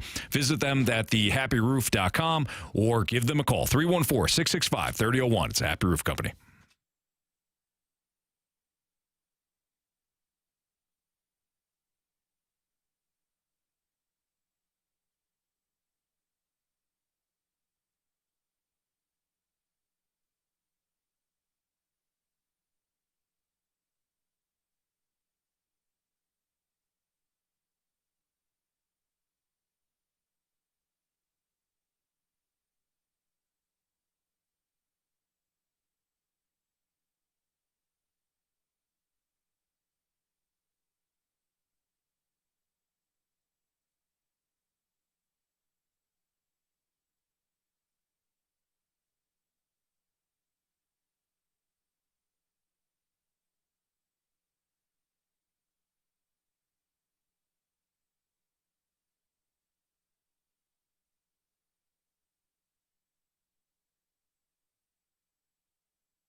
stumbled into an interesting debate. Like me on Friday night. That's right. Stumbling. No, just the stumble part. Yeah. You may have stumbled into a debate down in Miami. Who knows? You didn't. Either way, you don't know. I don't remember. Yeah. No idea. So, Marsh. Bills 13. Dolphins 12. Are you doing bourbon? So Marsh made the statement. Do you have to be a superstar in order to be a Hall of Famer? Mm-hmm. I don't think so. I think you could be a Hall of Famer without being a superstar. I think the Hall of Fame is probably loaded with players that weren't superstars, but were Hall of Fame players. I wouldn't say loaded. It depends how long their career was. That's too. the thing. You have to have longevity, and they accrue stats over years and years. But I think longevity is one of the keys to getting to the Hall of Fame. That's what I'm saying. So, but I don't think you have to be a superstar. I don't think the overwhelming majority of Hall of Famers are superstars. Really? I would disagree. What sport? In any sport? Any sport. I would disagree with that. So here's where I'll push back. Carey. I would disagree with that. Here's where I'll push back on that, Anthony, is to be a Hall of Famer, most of the time you have to be compared to your peer group in that position. Okay. Yeah. And if you're not as good as some of the players that are on that list or better, then you certainly can't be considered for the Hall of Fame. They don't just pick anybody because they. No, I know, but it's not even like, you know what I'm saying? Yeah, but superstar status doesn't mean that you had a great career. It kind of does, because I think a superstar is not just a flash in the pan. It's more about popularity, though. Actually, guys, here's where I think the biggest question is. Here's where I think we're getting crossed up. Is you can be a superstar for one season. Correct. It doesn't make you a superstar for your career. Right. And it doesn't make you a Hall of Famer. And it doesn't necessarily make you a Hall of Famer. So I think that's where we're getting crossed up, is we're automatically assuming that superstars are Hall of Famers. But we're stuck on the fact that they're superstars their whole career. And what if you have like Sam Reinhart this year? I don't consider him to be a superstar, but he still had 56 goals, a breakout season for him. By no means is he a Hall of Famer, but he's a superstar for the Panthers right now. Jim Carey, not the actor, was a goalie, played for the Washington Capitals. Alrighty then. The Mask? Yeah. They used to call him, his nickname was the Net Detective. That's pretty funny. But he came out Rookie of the Year in the NHL as a goalie, a superstar goalie, but then he fizzled out. Only played like 3 more seasons that were even any good. Mm-hmm. So I guess that's what I'm saying is an extended period of time as a superstar certainly helps your case to be a Hall of Famer. I think of Fernando Tatis Jr. He's a superstar. He's been a superstar. I would say that guy's probably not going to go to the Hall of Fame for other reasons too. But all right, so look at the Pro Football Hall of Fame. So let's just look at these guys. Dwight Freeney was not a superstar. He was a really good player. I wouldn't consider Dwight Freeney a superstar. Okay. Patrick Willis, a superstar. If you disagree, Carey, disagree with Dwight Freeney. Andre Johnson. Dwight Freeney. Okay. Don't get it mixed up. I'm not saying a bad play. I'm saying a superstar. But, okay, because this is the conversation that Dion had about how his gold jacket should look a little bit different than other people's gold jacket. Like there should be another room. Like everybody's a Hall of Famer, but I should be in a different room of the Hall of Fame than some of you guys. Like that. Okay.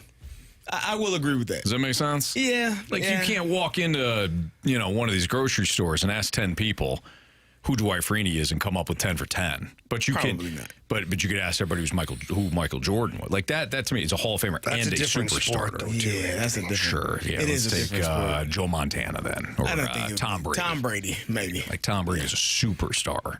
Yeah. Okay. What I'm saying is, I think we're playing it fast. I think we're playing fast and loose with the word superstar. Like, not everybody's a superstar. Then there aren't many superstars in any sport. Correct. I don't think that's a bad statement. Like in hockey right now, I made the statement about the Hall of Fame. You got all hot and bothered on it. What are you talking about? I said there's not a ton of superstars in the Hall of Fame. You're up in arms with that. Carey said something similar. You're like, that's a fair statement, Carey. No, what Carey said was completely different. Carey's talking about not. Yeah, it currently is. Because I'm talking currently. Yeah, exactly. Currently. So within this one group of league members in the NHL, there's only a certain number of superstars. How many would you say? Connor McDavid, Nathan McKinnon, Austin Matthews, Cale Makar. Handful, 5, 10, probably 10 superstars. Well, because I'm including goalies too. Okay.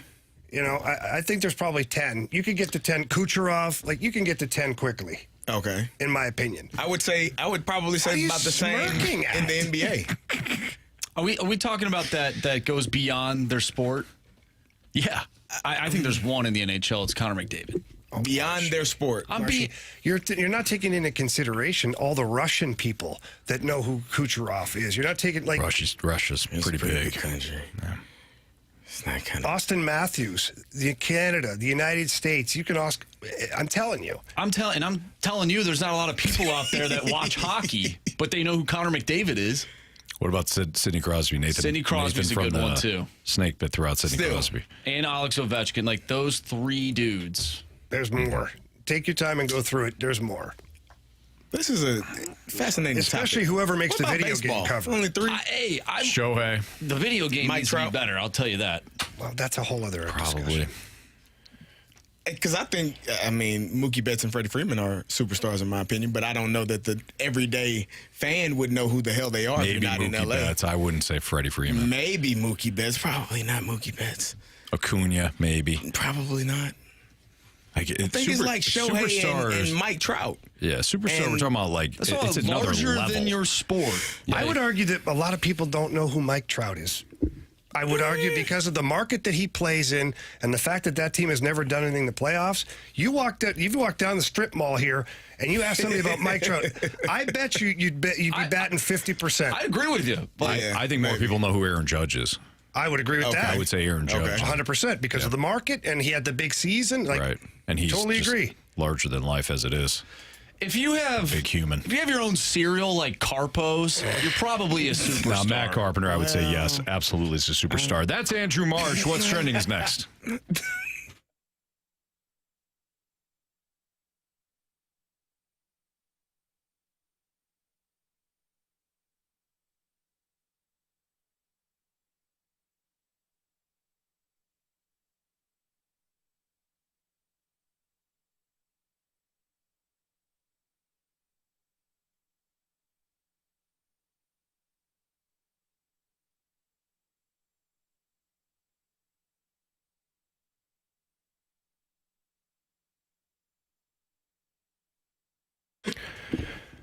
If you're looking for your neighborhood pharmacy, head over to the Medicine Shop in St. Charles. They are a fantastic group of individuals over there. They got a great pharmacy. It's not a chain either. It's personally owned, and that way you get that great customer service that you deserve.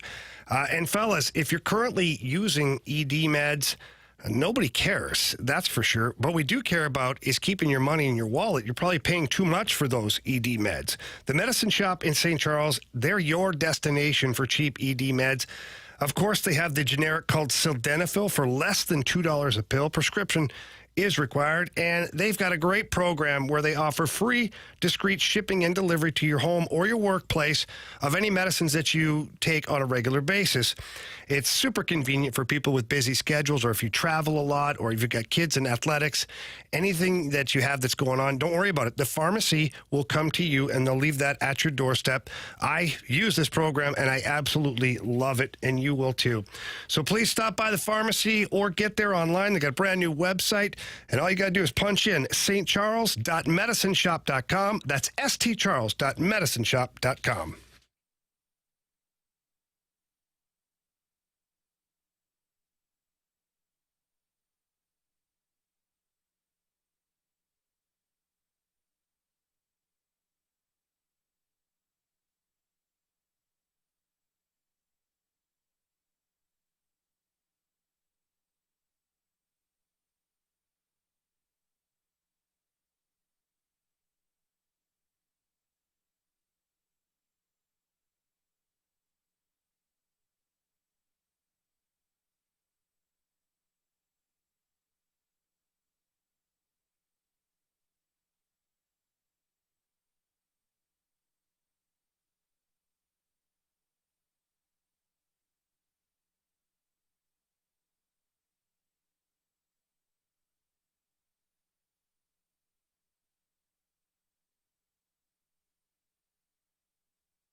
It's time to find out what's going on in the sports world with What's Trending Now. Brought to you by Goodwill. Donate a car and get tickets to the St. Louis Cardinals. It's the Fast Lane on 101 ESPN 502. Your time check brought to you by Carlson Jewelers, an officially licensed Rolex jeweler. Before Andrew Marsh gives you some what's trending, we have our last and final contestant for Bet the Board, and he's going to be paired up with Carey Davis. Yeah. It's Steve, right? Yep, it's Steve. What's up, Steve? How's it going? Let's go, Steve. How you feel about being paired with the one and only Super Bowl champion, Carey Davis? I love it. Excellent. You were gonna go CD anyways, weren't you? Yes, definitely. Yeah, good. Nice. Way not to ruin any confidence when you need them. So, nice. All right. Well, Steve, thank you for playing, and thank you for listening. And make sure that you listen in for Carey's picks, because they're going to be your picks throughout the month.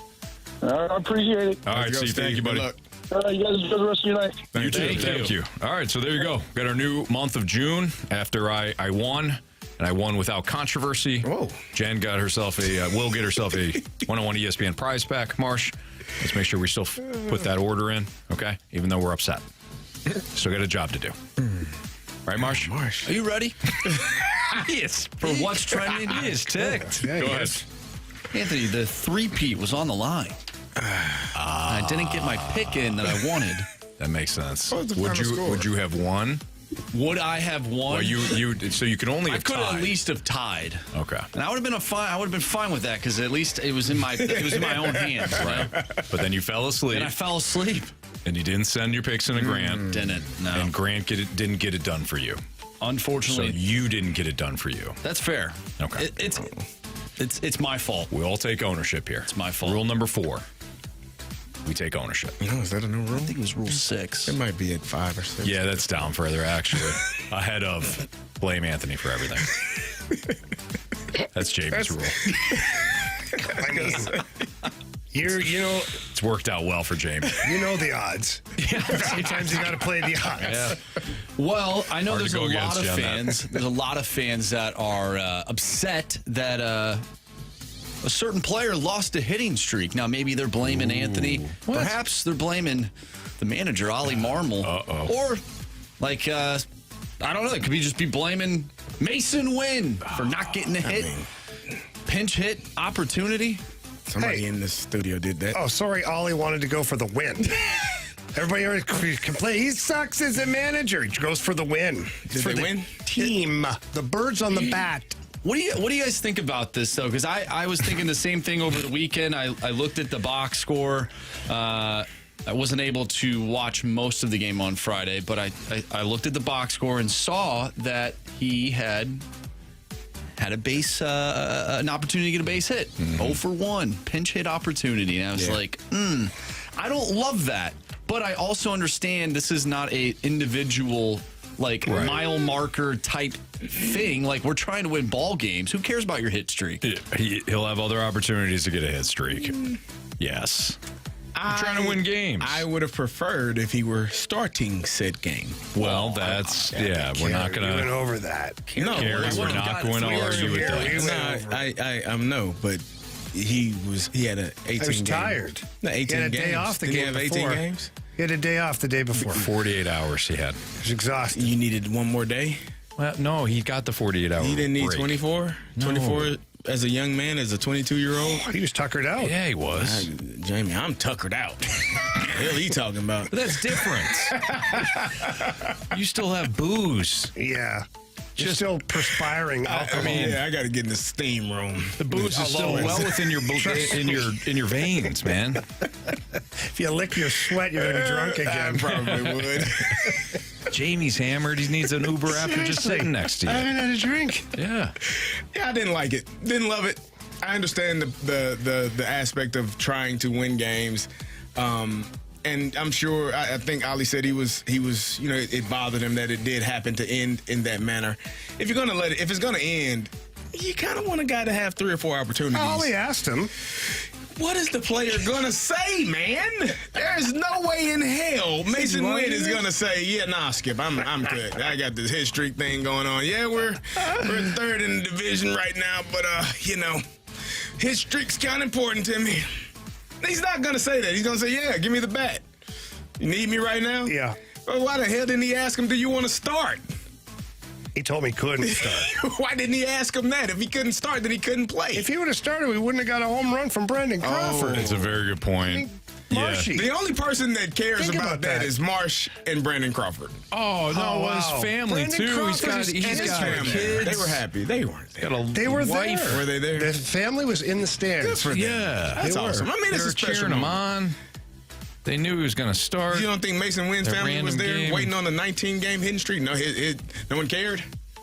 Carey, no one says we didn't care. I was asking a question, man. Oh, my gosh. I don't understand where this is coming from. You know from you. who I represent. I represent him and that's right. Jordan Walker. Right. And that's right. You had Matthew Liberatore. Yeah, you did, Carey. Diversity. You had it for diversity, and then you forgot about it. Diversified your portfolio. It's unbelievable. Yeah, we had some. He's there. He is there. He's on your and roster. He performed well. He did a great job. We're going to have Michael Ciani here soon. Oh, wow. Yeah. Okay. All right. Interesting. There's a clip of audio that I've been waiting to listen to all day, and I had to listen to it 3 or 4 times just to make sure that we could play it. You caught it all? Make sure there's enough beeps in there. So I'm going to play it, and then we're going to talk about it. 1-run ball game, close play at the plate, and actually it wasn't even close. A shallow fly ball to left field. You would expect the left fielder to throw the base runner out on that play, but the situation of the game, third base coach sends you got to go. I'm nailed out at home by a mile. I'm going to the dugout, and then I hear the tough guy with all the hoorah. So I'll never start anything, but I'll be prepared to finish it. There's a reason why, I do all kinds of fighting in the off season, because I'm prepared to somebody up. So you can take it as what it is. That's former Cardinal Tommy Pham. Hopefully future Cardinal. Get that guy on my team. He is a gem. I think that audio is unreal. I want that guy on my team. Ish. I mean, he's still a good player. This is why I do all that fighting in the offseason. Now, does he mean training? That's what I was wondering. Or is he just walking around getting into bar fights? That was the question that I had. A little from column A, a little from column B. Maybe a splash of everything. Because if you are openly discussing your off-season routine of randomly fighting, I think the White Sox might say, "Hey, let's not do that." Like, I don't think they because care. If you break a hand or I don't know, get knocked out, lose a tooth, eye socket get broke, that could happen too in a bar fight or a regular fight. It's not something you should be doing. Let me rephrase that, because I hate to be a judge. It's not something you should be saying. You do whatever the hell you want to do. I would like to think he meant like training. Because I think if he got in so many fights in the offseason, we'd know a lot more about it. There would be video somewhere. Well, nobody wants to fight him because he's always training for MMA. Fighting. Yeah. But I do say this, is that Tommy Pham in that moment, I think he was ready to throw. I know he was ready to throw down. Oh, did you see him on the field? He started shadow boxing on his way back to the outfield. I'm like, what is going on here? Well, there was so much stank thrown at everybody there. First of all, he threw the stank at the third base coach for sending him. He was first. Yeah, that was number one. So that wasn't even a ricochet shot. He went right through it. Yeah, that was a direct shot. Then, of course, he goes after the Brewers for chirping. I don't know. I think he meant he trains MMA style. Oh, I totally think that. Yeah. And boxing. Yeah. And I would have asked for clarification. That would be hilarious. So when you say off-season fighting, he was walking away. Off-season, as in just randomly or training? You heard him. And he said yes. Yeah. The best was when the team, the bench, immediately went to him to pull him away. Most of the time, the bench comes up to stand beside their guy. Yeah. So they must know that he's quite capable of just losing it. And the best part is his teammates come in. One teammate in particular, he got mad and almost fought his own teammate. Oh, he just shouldn't have been standing there. Well, I do have a rule, and my friends know this about me. If I am about to fight, don't grab me. Please. Oh, yeah. I've ever told my dad. Do not grab me, because if you grab me and I get punched, you're going to get punched next. Don't grab me. No. Keep your head, just go grab him. Don't grab me. Oh, yeah. No. Don't. Yeah, so I can understand that anger. My dad used to say to my brother and I, we were growing up, he said, the peacekeeper always gets punched in the face. There you go. Yeah. So he's like, if you're getting into play, you're getting one too.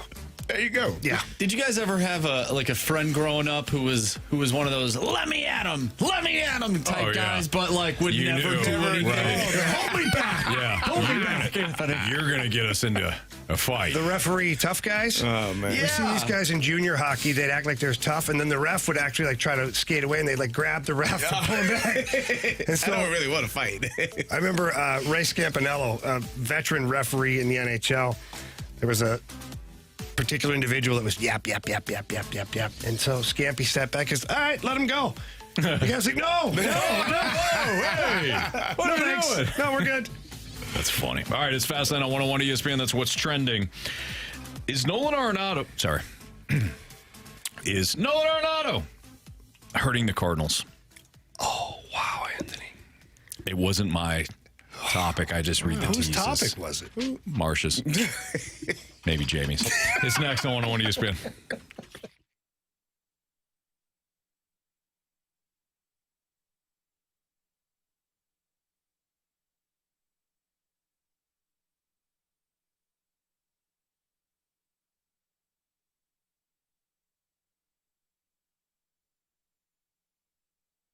BT back here with you for Diamonds Direct, and I cannot believe the new offer they have got going on this month. For the first time ever, when you purchase a natural diamond engagement ring, you get a free natural tennis bracelet. Think about that. If you're popping the question, there's no better time than right now. Get the perfect ring and get a gorgeous wedding gift this June from Diamonds Direct. And a tennis bracelet, she's got her wish list. There's a good chance that's right on top of it. It's a timeless, perfect, everyday wear, or for layering, for more wow.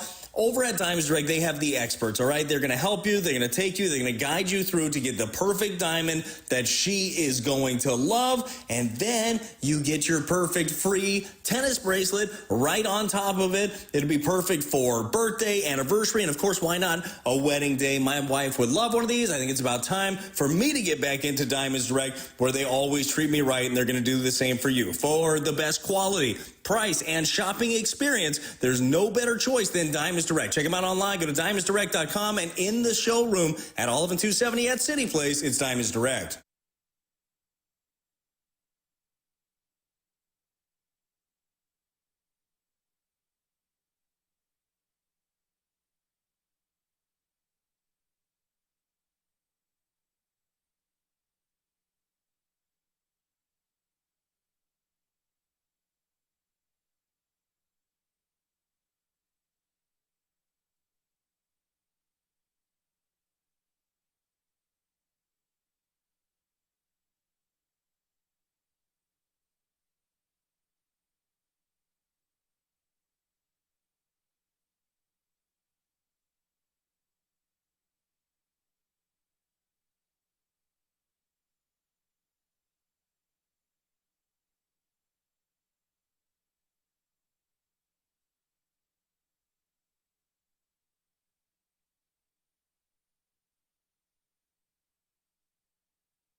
the Fast Lane on 101 ESPN. Carey Davis, Jamie Rivers, Anthony Stalter.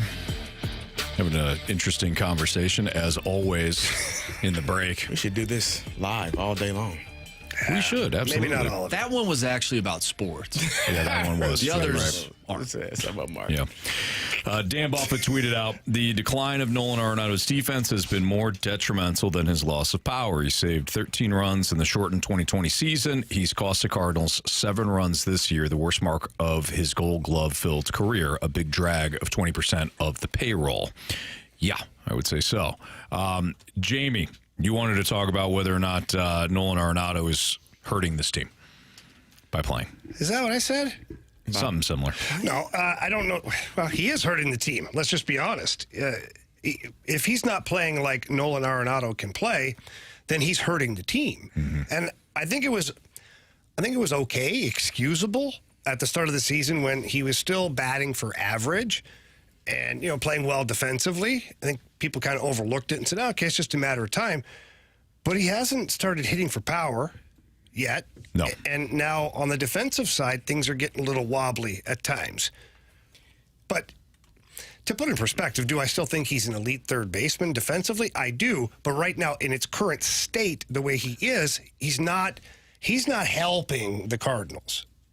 Am I way out in left field? No, you're not. That? No, you're not at all. And I agree with you. And what Dan was saying there in the text, or in the tweet rather, was that you got a situation right now where his defense is a bigger problem, as is. Not a bigger problem, but guys are going to get in a slump offensively. You know that's going to happen. You know you're going to have down months. You're going to have down stretches. But one thing that should be consistent is the defense. And the defense has unfortunately not been there for Nolan Arenado. So no, I don't think you're crazy in saying that, Jamie. Now, you don't necessarily have a replacement for him. I guess True. you could look at Jordan Walker, but Jordan Walker, although drafted as a third baseman, is he better than Nolan Arenado? Probably not. Right. So that's the hard part, is you don't have a replacement. And the 210 makes a good point here on the Air Comfort Service text line, saying, yes, Arenado is hurting the team, but he'd hurt the team worse if he didn't play. And I think what they mean is just that you don't have a replacement. Someone that is as good as him, even though he's struggling. This is probably, I thought last year he struggled, but this looks worse than last year. Like, he is, in my opinion, one of the best third basemen to ever play the game. But for whatever reason, it just doesn't look as comfortable as it normally does. Like he made a play a couple of games ago where he barehanded the ball and on the run was able to throw a strike to first base. Like, that's the Nolan Arenado I am accustomed to seeing. Lately, it feels like balls that are hit right at him, maybe he's backing up a little bit and not attacking it, or he's short hopping, he's skipping the ball over there. It just doesn't look like he's comfortable, or he's in his head more than we are accustomed to seeing him be. And I don't know why that is. I don't know that it's simple as he's on the tail end of his career. He's on the downside. I don't think that that's the case. I think it's just a mental thing that he's going through right now. And I've said it before. I've had a period where I could not catch a pass for whatever reason. And it just was, I was in a funk. And until I finally got out of it, every pass that came to me, I was second guessing, like, oh, crap, am I going to catch this one or not? I don't know. Because it was a toss of a coin. It was 50-50. Maybe I would, maybe I wouldn't. And I think he's kind of going through that mental aspect right now where, and the more you're struggling with it, the more the ball is going to be hit right to you. Like, you're going to have to feel that and show that you've come out of it. And until then, the ball keeps finding you. Yeah. So I don't understand how some people get so triggered. And I shouldn't say triggered, but from the 314, we get a text. And I don't always understand the direct correlation to the Blues, but we'll go there. It says, so Jamie, you would put Shen, Krug, and Kyrou on the same list if you were talking about the Blues? So a couple things here. If they were not productive, and I have. I've openly talked about Torrey Krug needing to step up his game and not being good enough defensively in situations. Well, people don't want to hear it when you say it. Yeah, and Jordan Kyrou, his 200-foot game has not evolved. Is he one-dimensional? Not as bad as he used to be, but yeah, pretty much. And Braden Shen, did he have a couple of dry spells this season where I was worried about his offensive output? Yeah, but you have to look at, they're two different sports. Like, Braden Shen can still be an effective hockey player while not scoring goals. He can still help your team win hockey games while not scoring goals. Right. Jordan Kyrou can still help your hockey team win games by not being great defensively. Torrey Krug can help your team simply by playing well on the power play. Does that mean they're playing well? No, it means they can still contribute to your team. Baseball's different because it's an individual sport within a team sport. Within a team game, because you got the one-on-one versus the pitcher and then one-on-one versus the ball that's hit to you. It's literally what it is. And if Nolan Arenado can't hit the ball for power, which he's not, like, I'm not making this up. The numbers bear it out. Nolan Arenado confirmed this through his own dialogue with the media that he's not feeling it. He can't figure it out. There's something going on. Right. So then we go to the defensive side, and Carey, you're right. There's certain situations where you're like, man, he wouldn't have done that last year or the year before. It doesn't look right. So I think we're allowed to say that without having to draw a direct comparable to the Blues. Well, the other thing, too, and I'm not saying this texter is doing it, but I do feel like people, they jump to the conclusions where it's like we're critical of where Nolan Arenado is right now, and it's like this projection for either the rest of his career or what his career has been. You know, it's happened before, like with Wainwright a year ago, or Yachty at times. Like, well, I can't believe you're saying this. Just watch the games. You make your own conclusion. If you feel like he's playing up to what he normally does, and that's a big component too. This is one of the best third basemen over the last decade. Yeah. There's a reason why it has stood out that he has struggled as much as he has in the field and at the plate. The power specifically, it's not necessarily the entire offensive product. It's the power or lack thereof. Which is so weird. He's got 5 home runs in 55 games. That's not Nolan Arenado. Yeah, I don't know what that is. What exactly? It's kind of strange, though. I mean, I don't think he's at the age. He's only, 32, 33 years old? He's 33. I don't think he's hit that point where, again, he's on the downside. It's just, for me, it seems to be one thing impacting another, which is impacting it all. And that kind of, it's simple, but it's hard to get out of if you don't start having success. Right. Like, for him, the success is hitting the ball out of the ballpark, like hitting the ball in the gaps, and then the defense being as stellar as it always is. And all of those things coming together, you see the best version of him. But it feels like when one part is off, then maybe it just is a domino effect where everything becomes a little bit off. Mm-hmm. Maybe he lost his mojo. Oh boy, Marsh is doing. He's all quiet, and then he pipes in with that, doing voices. And he's gotta find his mojo. He was doing the Berman thing earlier. Remember, like, he's weaved back and forth to being like he's upset. What happens when you are sarcastic? That's yeah, you start acting a little squirrely. He's got like an edge to him, and then he breaks out. Austin Powers. All right. We need a new Beat the Street contestant, so text in to the Air Comfort Service text line 314-399-9646. We got Beat the Streak and Biggest Question of the Day next.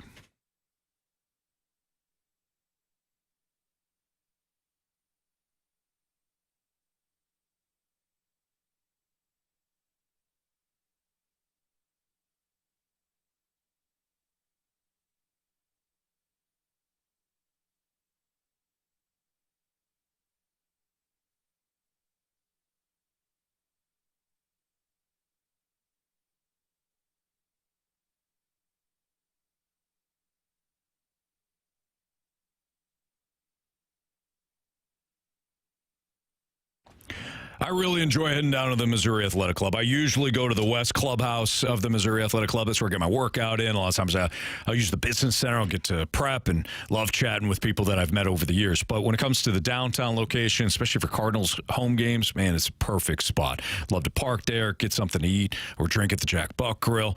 A lot of times me, my friends, my family will walk down to the ballpark, or we'll take the free shuttle on over to Busch Stadium, check out the Cardinals games, and then right back. Missouri Athletic Club, great spot, 2 great clubhouses, 1 fantastic clubhouse all the way around. That's my MAC, Missouri Athletic Club.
.101 ESPN Sports Center. I'm Andrew Marsh. It's time for a Sports Center update brought to you by Saliga Heating and Cooling. The Cardinals will take on the Houston Astros tonight, 7:10 first pitch. Kyle Gibson on the mound going up against Justin Verlander. If you missed anything from today's show, including all of our Cardinals conversations, make sure you check out the website, 101ESPN.com, or check out the free mobile app. Go to the podcast page. You will find all of our interviews and full shows there, and it's all brought to you by Dobbs Tire and Auto Centers. Over the weekend, the Battlehawks defeated the San Antonio Brahmas 13-12. They will now host the Brahmas on Sunday at 6 o'clock for the XFL Conference Championship. And then City SC played to a draw 3-3 against Miami. We have beat the streak, and our biggest question of the day coming up next. I'm Andrew Marsh, and the Sports Center Update is brought to you by Saliga Heating and Cooling, an independent American Standard heating and air conditioning dealer.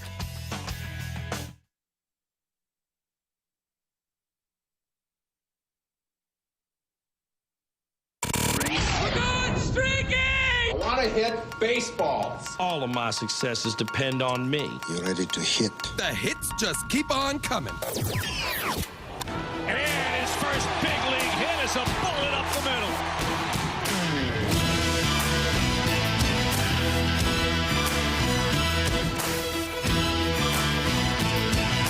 Time to play Beat the Streak here in the Fast Lane on 101 ESPN. This is where we choose one Cardinal or one Astro tonight to get a hit.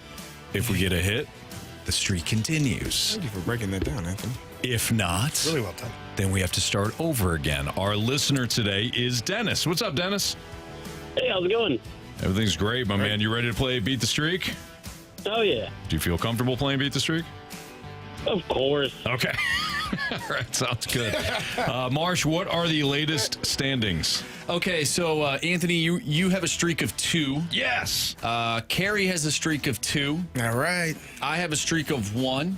Jamie, your streak ended with Kyle Schwarber, and then Zoosh the other day, last week, had Matt Carpenter, who did not get a base hit. So that's why we have Dennis on the show today. All right. Marsh, what's the yellow? Is that the game that got rained out? That was the rain-out game. That was the rain-out game. And thank goodness they're playing in Houston tonight. Otherwise, we wouldn't play tonight. It's raining. Everybody be safe out there. That reminds me of something. Let's do Beat the Streak first, though. All Who's first, Anthony or me? Yeah, is Carey first or my first? You know what? You have at it, Anthony. Carey's actually first. Oh, okay. Carey's first. Give me Jose Altuve. What do you like about him? Yeah, he's a pretty good hitter, and he's a pretty good hitter.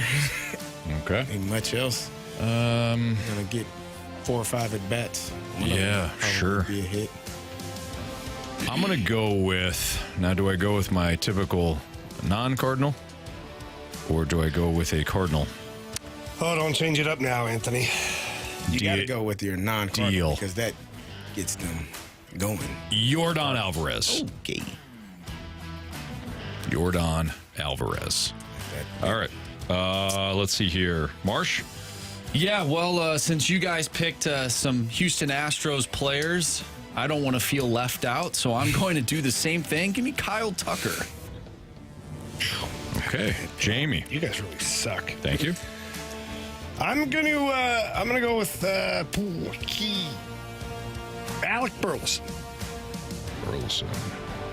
All right, Dennis, you're up. Oof. Man, you guys are all going to Astros? All right. Let's go Brendan Donovan. All right, there you go. All righty. All right, so you just heard Dennis. He's got Brendan Donovan. Jamie took Alec Burleson. Marsh took Kyle Tucker. I took Yordan Alvarez. And Carey took Jose Altuve. Dennis, if you get a hit tonight, you'll come back tomorrow. Sound good? Sounds great. All right, buddy. Thanks for playing. Bye. See ya. Thanks. Real quick before biggest question of the day. Jamie, do you remember when we said the game was canceled? The Cardinals game was canceled during the show? Like, hey, canceled, it's done. They'll have to remake it up. And we got a stream of text messages that all were like, I'm out in Fenton, and it is clear skies. I can't play that game. Then we got like other ones. Oh, I'm out in Chesterfield, and it's clear skies. I don't understand why Major League Baseball. Yeah, the game's in New York. Game's in New York, so that's why it was canceled. That was the best. It let me realize at that moment that our listeners are just like us. Oh, yeah. Absolutely. Great. Yeah, fantastic individuals, of course. All right, go ahead, Marsh. It's time for the Fast Lane's biggest question of the day. All right, gentlemen, the biggest question of the day, I'm going to go back to the Cardinals and Phillies matchup from this past weekend, and now they're taking on the Houston Astros, but let's go back before we can go forward, okay? Okay. Do the Cardinals go back to the future? We're going back to the future. We'll actually go back 3 times since there were 3 games. All right. And 3 documentaries. Yes. Do the Cardinals still... What? Just keep the feet moving. Do the Cardinals still not match up well with Major League Baseball's best? No. This is our biggest question. It is the biggest question. What about the Orioles? So what did you see from that series? I saw the Orioles not play well.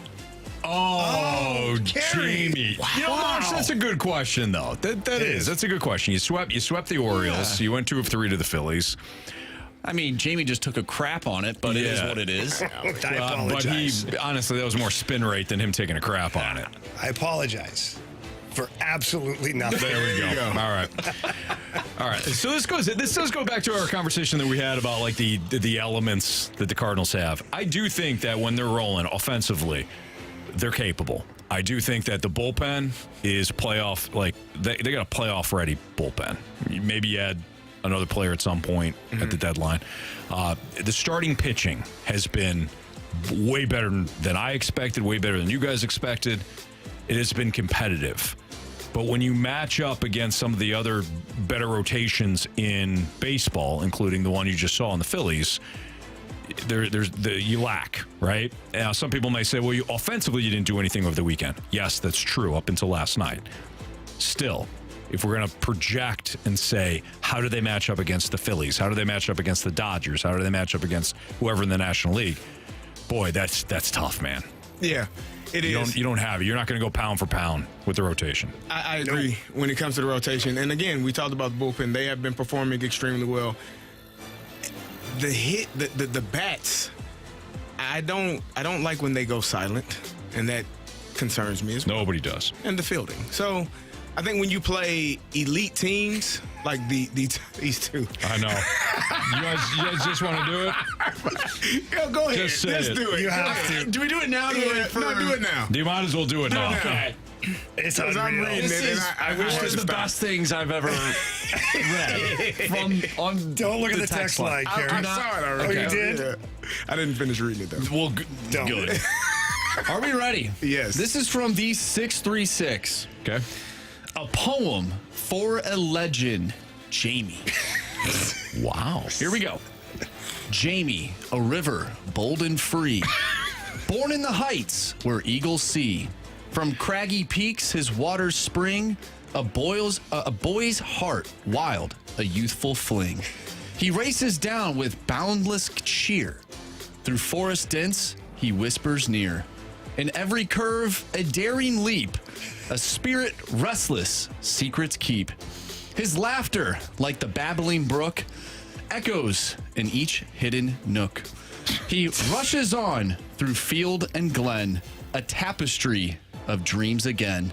In summer's heat, he gleams with might, a silver thread in golden light. He nurtures life on either side, a guardian of nature's pride. With autumn's hues, he slows his pace, reflecting skies in calm embrace. Leaves fall like memories, soft and bright. His journey marked by time's own light. Winter's breath may chill his flow, yet deep within, a warmth will glow. Beneath the ice, his heart still beats. A promise kept in rhythmic feats. Jamie, the river, ever young, with tales untold and songs unsung.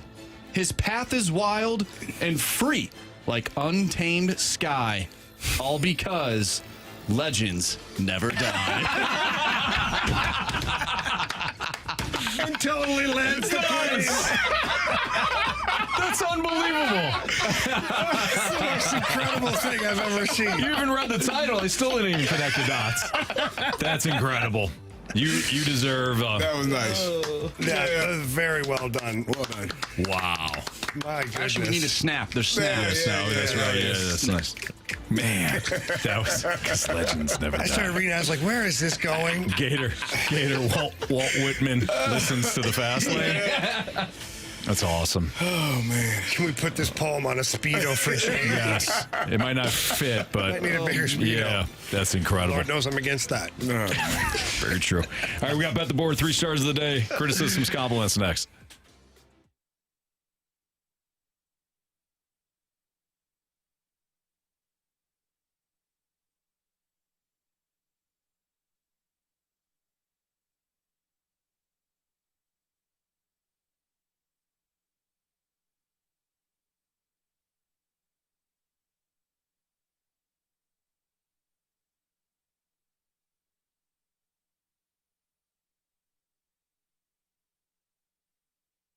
Father's Day is right around the corner, and if you are looking for something easy yet incredibly special that truly shows your dad how much he means to you, and I have got the perfect gift for you, and that's from Sound Story. You get yourself a gift certificate, and you get to hear stories from your father, from growing up to school, maybe their first job, their first love, whatever it is. It's awesome to have these memories. And Sound Story is a professionally produced hour-long conversation to where they talk to your dad. And he's interviewed by either Tim McKernan, Randy Carricker, or our very own Anthony Stalter. And it's memories that you will cherish forever. They're digital memories, and there's also video now. Just please remember to punch in that code ESPN and you get your 10% discount when you do so. And right now, Sound Story is perfect for Father's Day. You're just going to love the fact that they sit down, talk to your father, and just let him tell all sorts of great stories. And all you have to do is go to mysoundstory.com, enter promo code ESPN to get this Father's Day special of 10% off a gift certificate for Sound Story. Again, that's promo code ESPN at mysoundstory.com. Sound Story, for you, for them, forever.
If you missed anything from today's show, you can always download the podcast available at 101ESPN.com or on your 101 ESPN mobile app. All brought to you by Dobbs Tire and Auto Centers.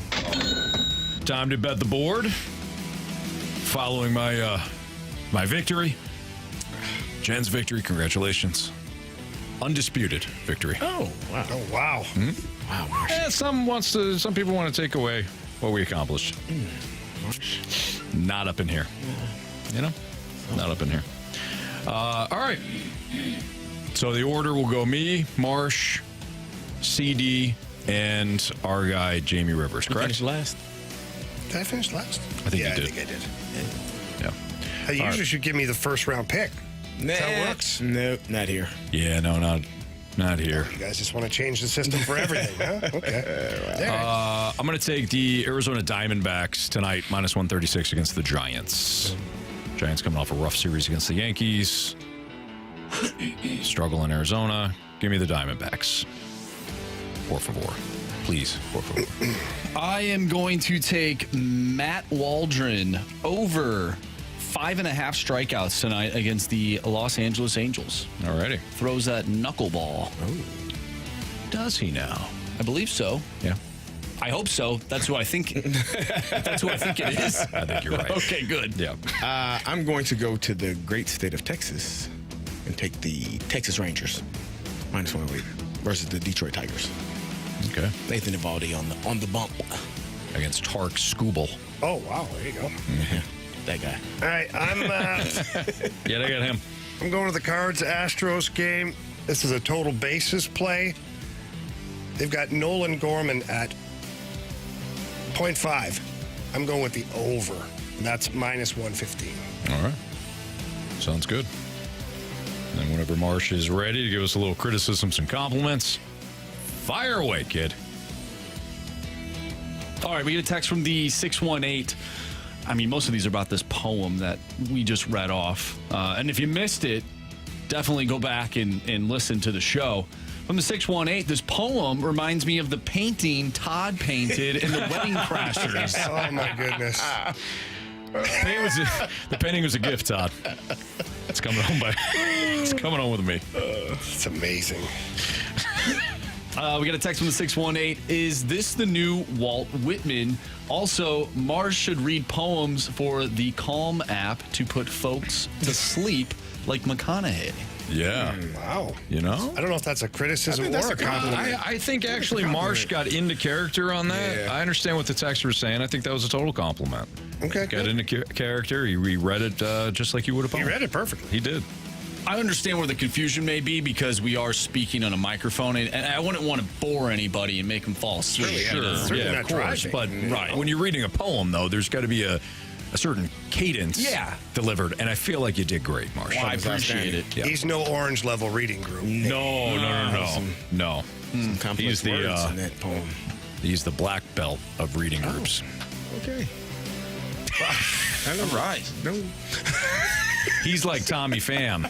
Oh boy. He's always doing his fighting training in the off season while also looking to reading. Yeah, I'm looking to read some blanking books, Anthony. Yeah, you are in the off season. You're the best blanking reader ever. In ever, Bob. We got a text from the 636. Have you ever caught a foul ball at a baseball game? Actually, I think that was from the snake pit earlier today. But have you ever caught a foul ball at a baseball game? No. Not once. Not yet. Still trying. Are you? Nope.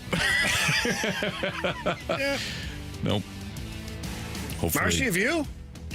No, but I have, like, I was like 8 years old. Going to the old River City Rascals games. All the kids, they didn't even watch the damn game. We would just run outside and we'd come back and be like, lefty! And then we'd go to the left side of the stadium because a foul ball back, to the left side of the field, and then we'd just run and grab the balls. I didn't even watch the game. Wow. So, but I've never had a foul ball at a baseball game. I did go to a Missouri River Otters game once, and a puck came up to me, and some man came and ran across, like it was pretty empty up there, runs across the aisle and just takes it right out of my hand. Really? Oh, man. How old were you? I was probably like 7 years old. Oh, that's terrible. Shame on him. We have to find him and give him the beating of a lifetime. I don't disagree. I don't think you should do that. Did you hear that story? We can do it. We just can't tell anybody we did it. All right. Well, Hold on, Carey. One question for you, Carey. Yeah. Did you hear Marsh's story? I did hear it. And do you not want to give that guy kind of do the beating of a lifetime? Yeah, but that was like 20 years ago. Would he not deserve it? Like 20 years ago. So? Maybe he's changed. I don't think so. We're going to find out. Yeah. Well said, Jamie. 70 years old by now. Oh, should have armed himself. You're never too old. Yeah, should have been standing there. Yeah. From the 314, compliment. Coached against Anthony this weekend in T-ball / baseball. He is a strategic genius on the diamond. Not so much, but I do appreciate that. I didn't think managers mattered. I think his name is Chris. He does. I believe his name is Chris. Chris, nice job. I appreciate the compliment. Awesome. Said he listens to the show, and awesome. I appreciate you. Thank you. Yeah. Me, from a manager standpoint, I don't. Yeah. No. Yeah. Do you think there's You're the Ollie Marmol of Little League. I certainly am. Nice. What? Going to win it all. Yeah, that NL Central. We're the Astros, believe it or not. Oh, that's right. Yeah. Orange, not blue, of course. Wait, you're stealing signals? Yeah. Oh, yeah. Chris didn't know it. Yeah, Chris didn't know it, but I stole all his signals. Kristen's in on it, too, with her iPad? Yes. Yeah. We got to try. You think you're on Game Changer. You're actually on a different app. Why is your wife standing behind second base? With an iPad. Charting all the plays, all the players. Yeah. All right. You got to do what you got to do, Jamie. You guys ready for the 3 stars of the day? Absolutely. All right. Our 3rd star of the day is going to go to a guy that is always prepared to blank somebody up, and that is Tommy Pham. Yeah, Tommy. Well, shadow boxing Tommy. Absolutely. Way to go. This could come to a surprise to some people, but our 2nd star of the day is going to go to Jamie's poem. Oh yeah. And you may be wondering to yourself, what's Jamie's poem? Yeah. You got to check it out on the podcast. Mm-hmm. And our 1st star of the day goes to a guy that I know just battled today. Battled today. And that goes to Carey Davis. Yeah, Carey. You did it, big dog. You did it. Made it. You got through it, kid. Well done, buddy. Nice job. Get home, get some water, Gatorade, and rest. Try some sleep. Have you not been drinking water this show? You have to go home to drink. I say you hammer down a bourbon and get her going again. Might as well. For Andrew Marsh, Carey Davis, Jamie Rivers, and Anthony Stalter, appreciate everybody listening throughout the show today. We will be back tomorrow at 2. See ya.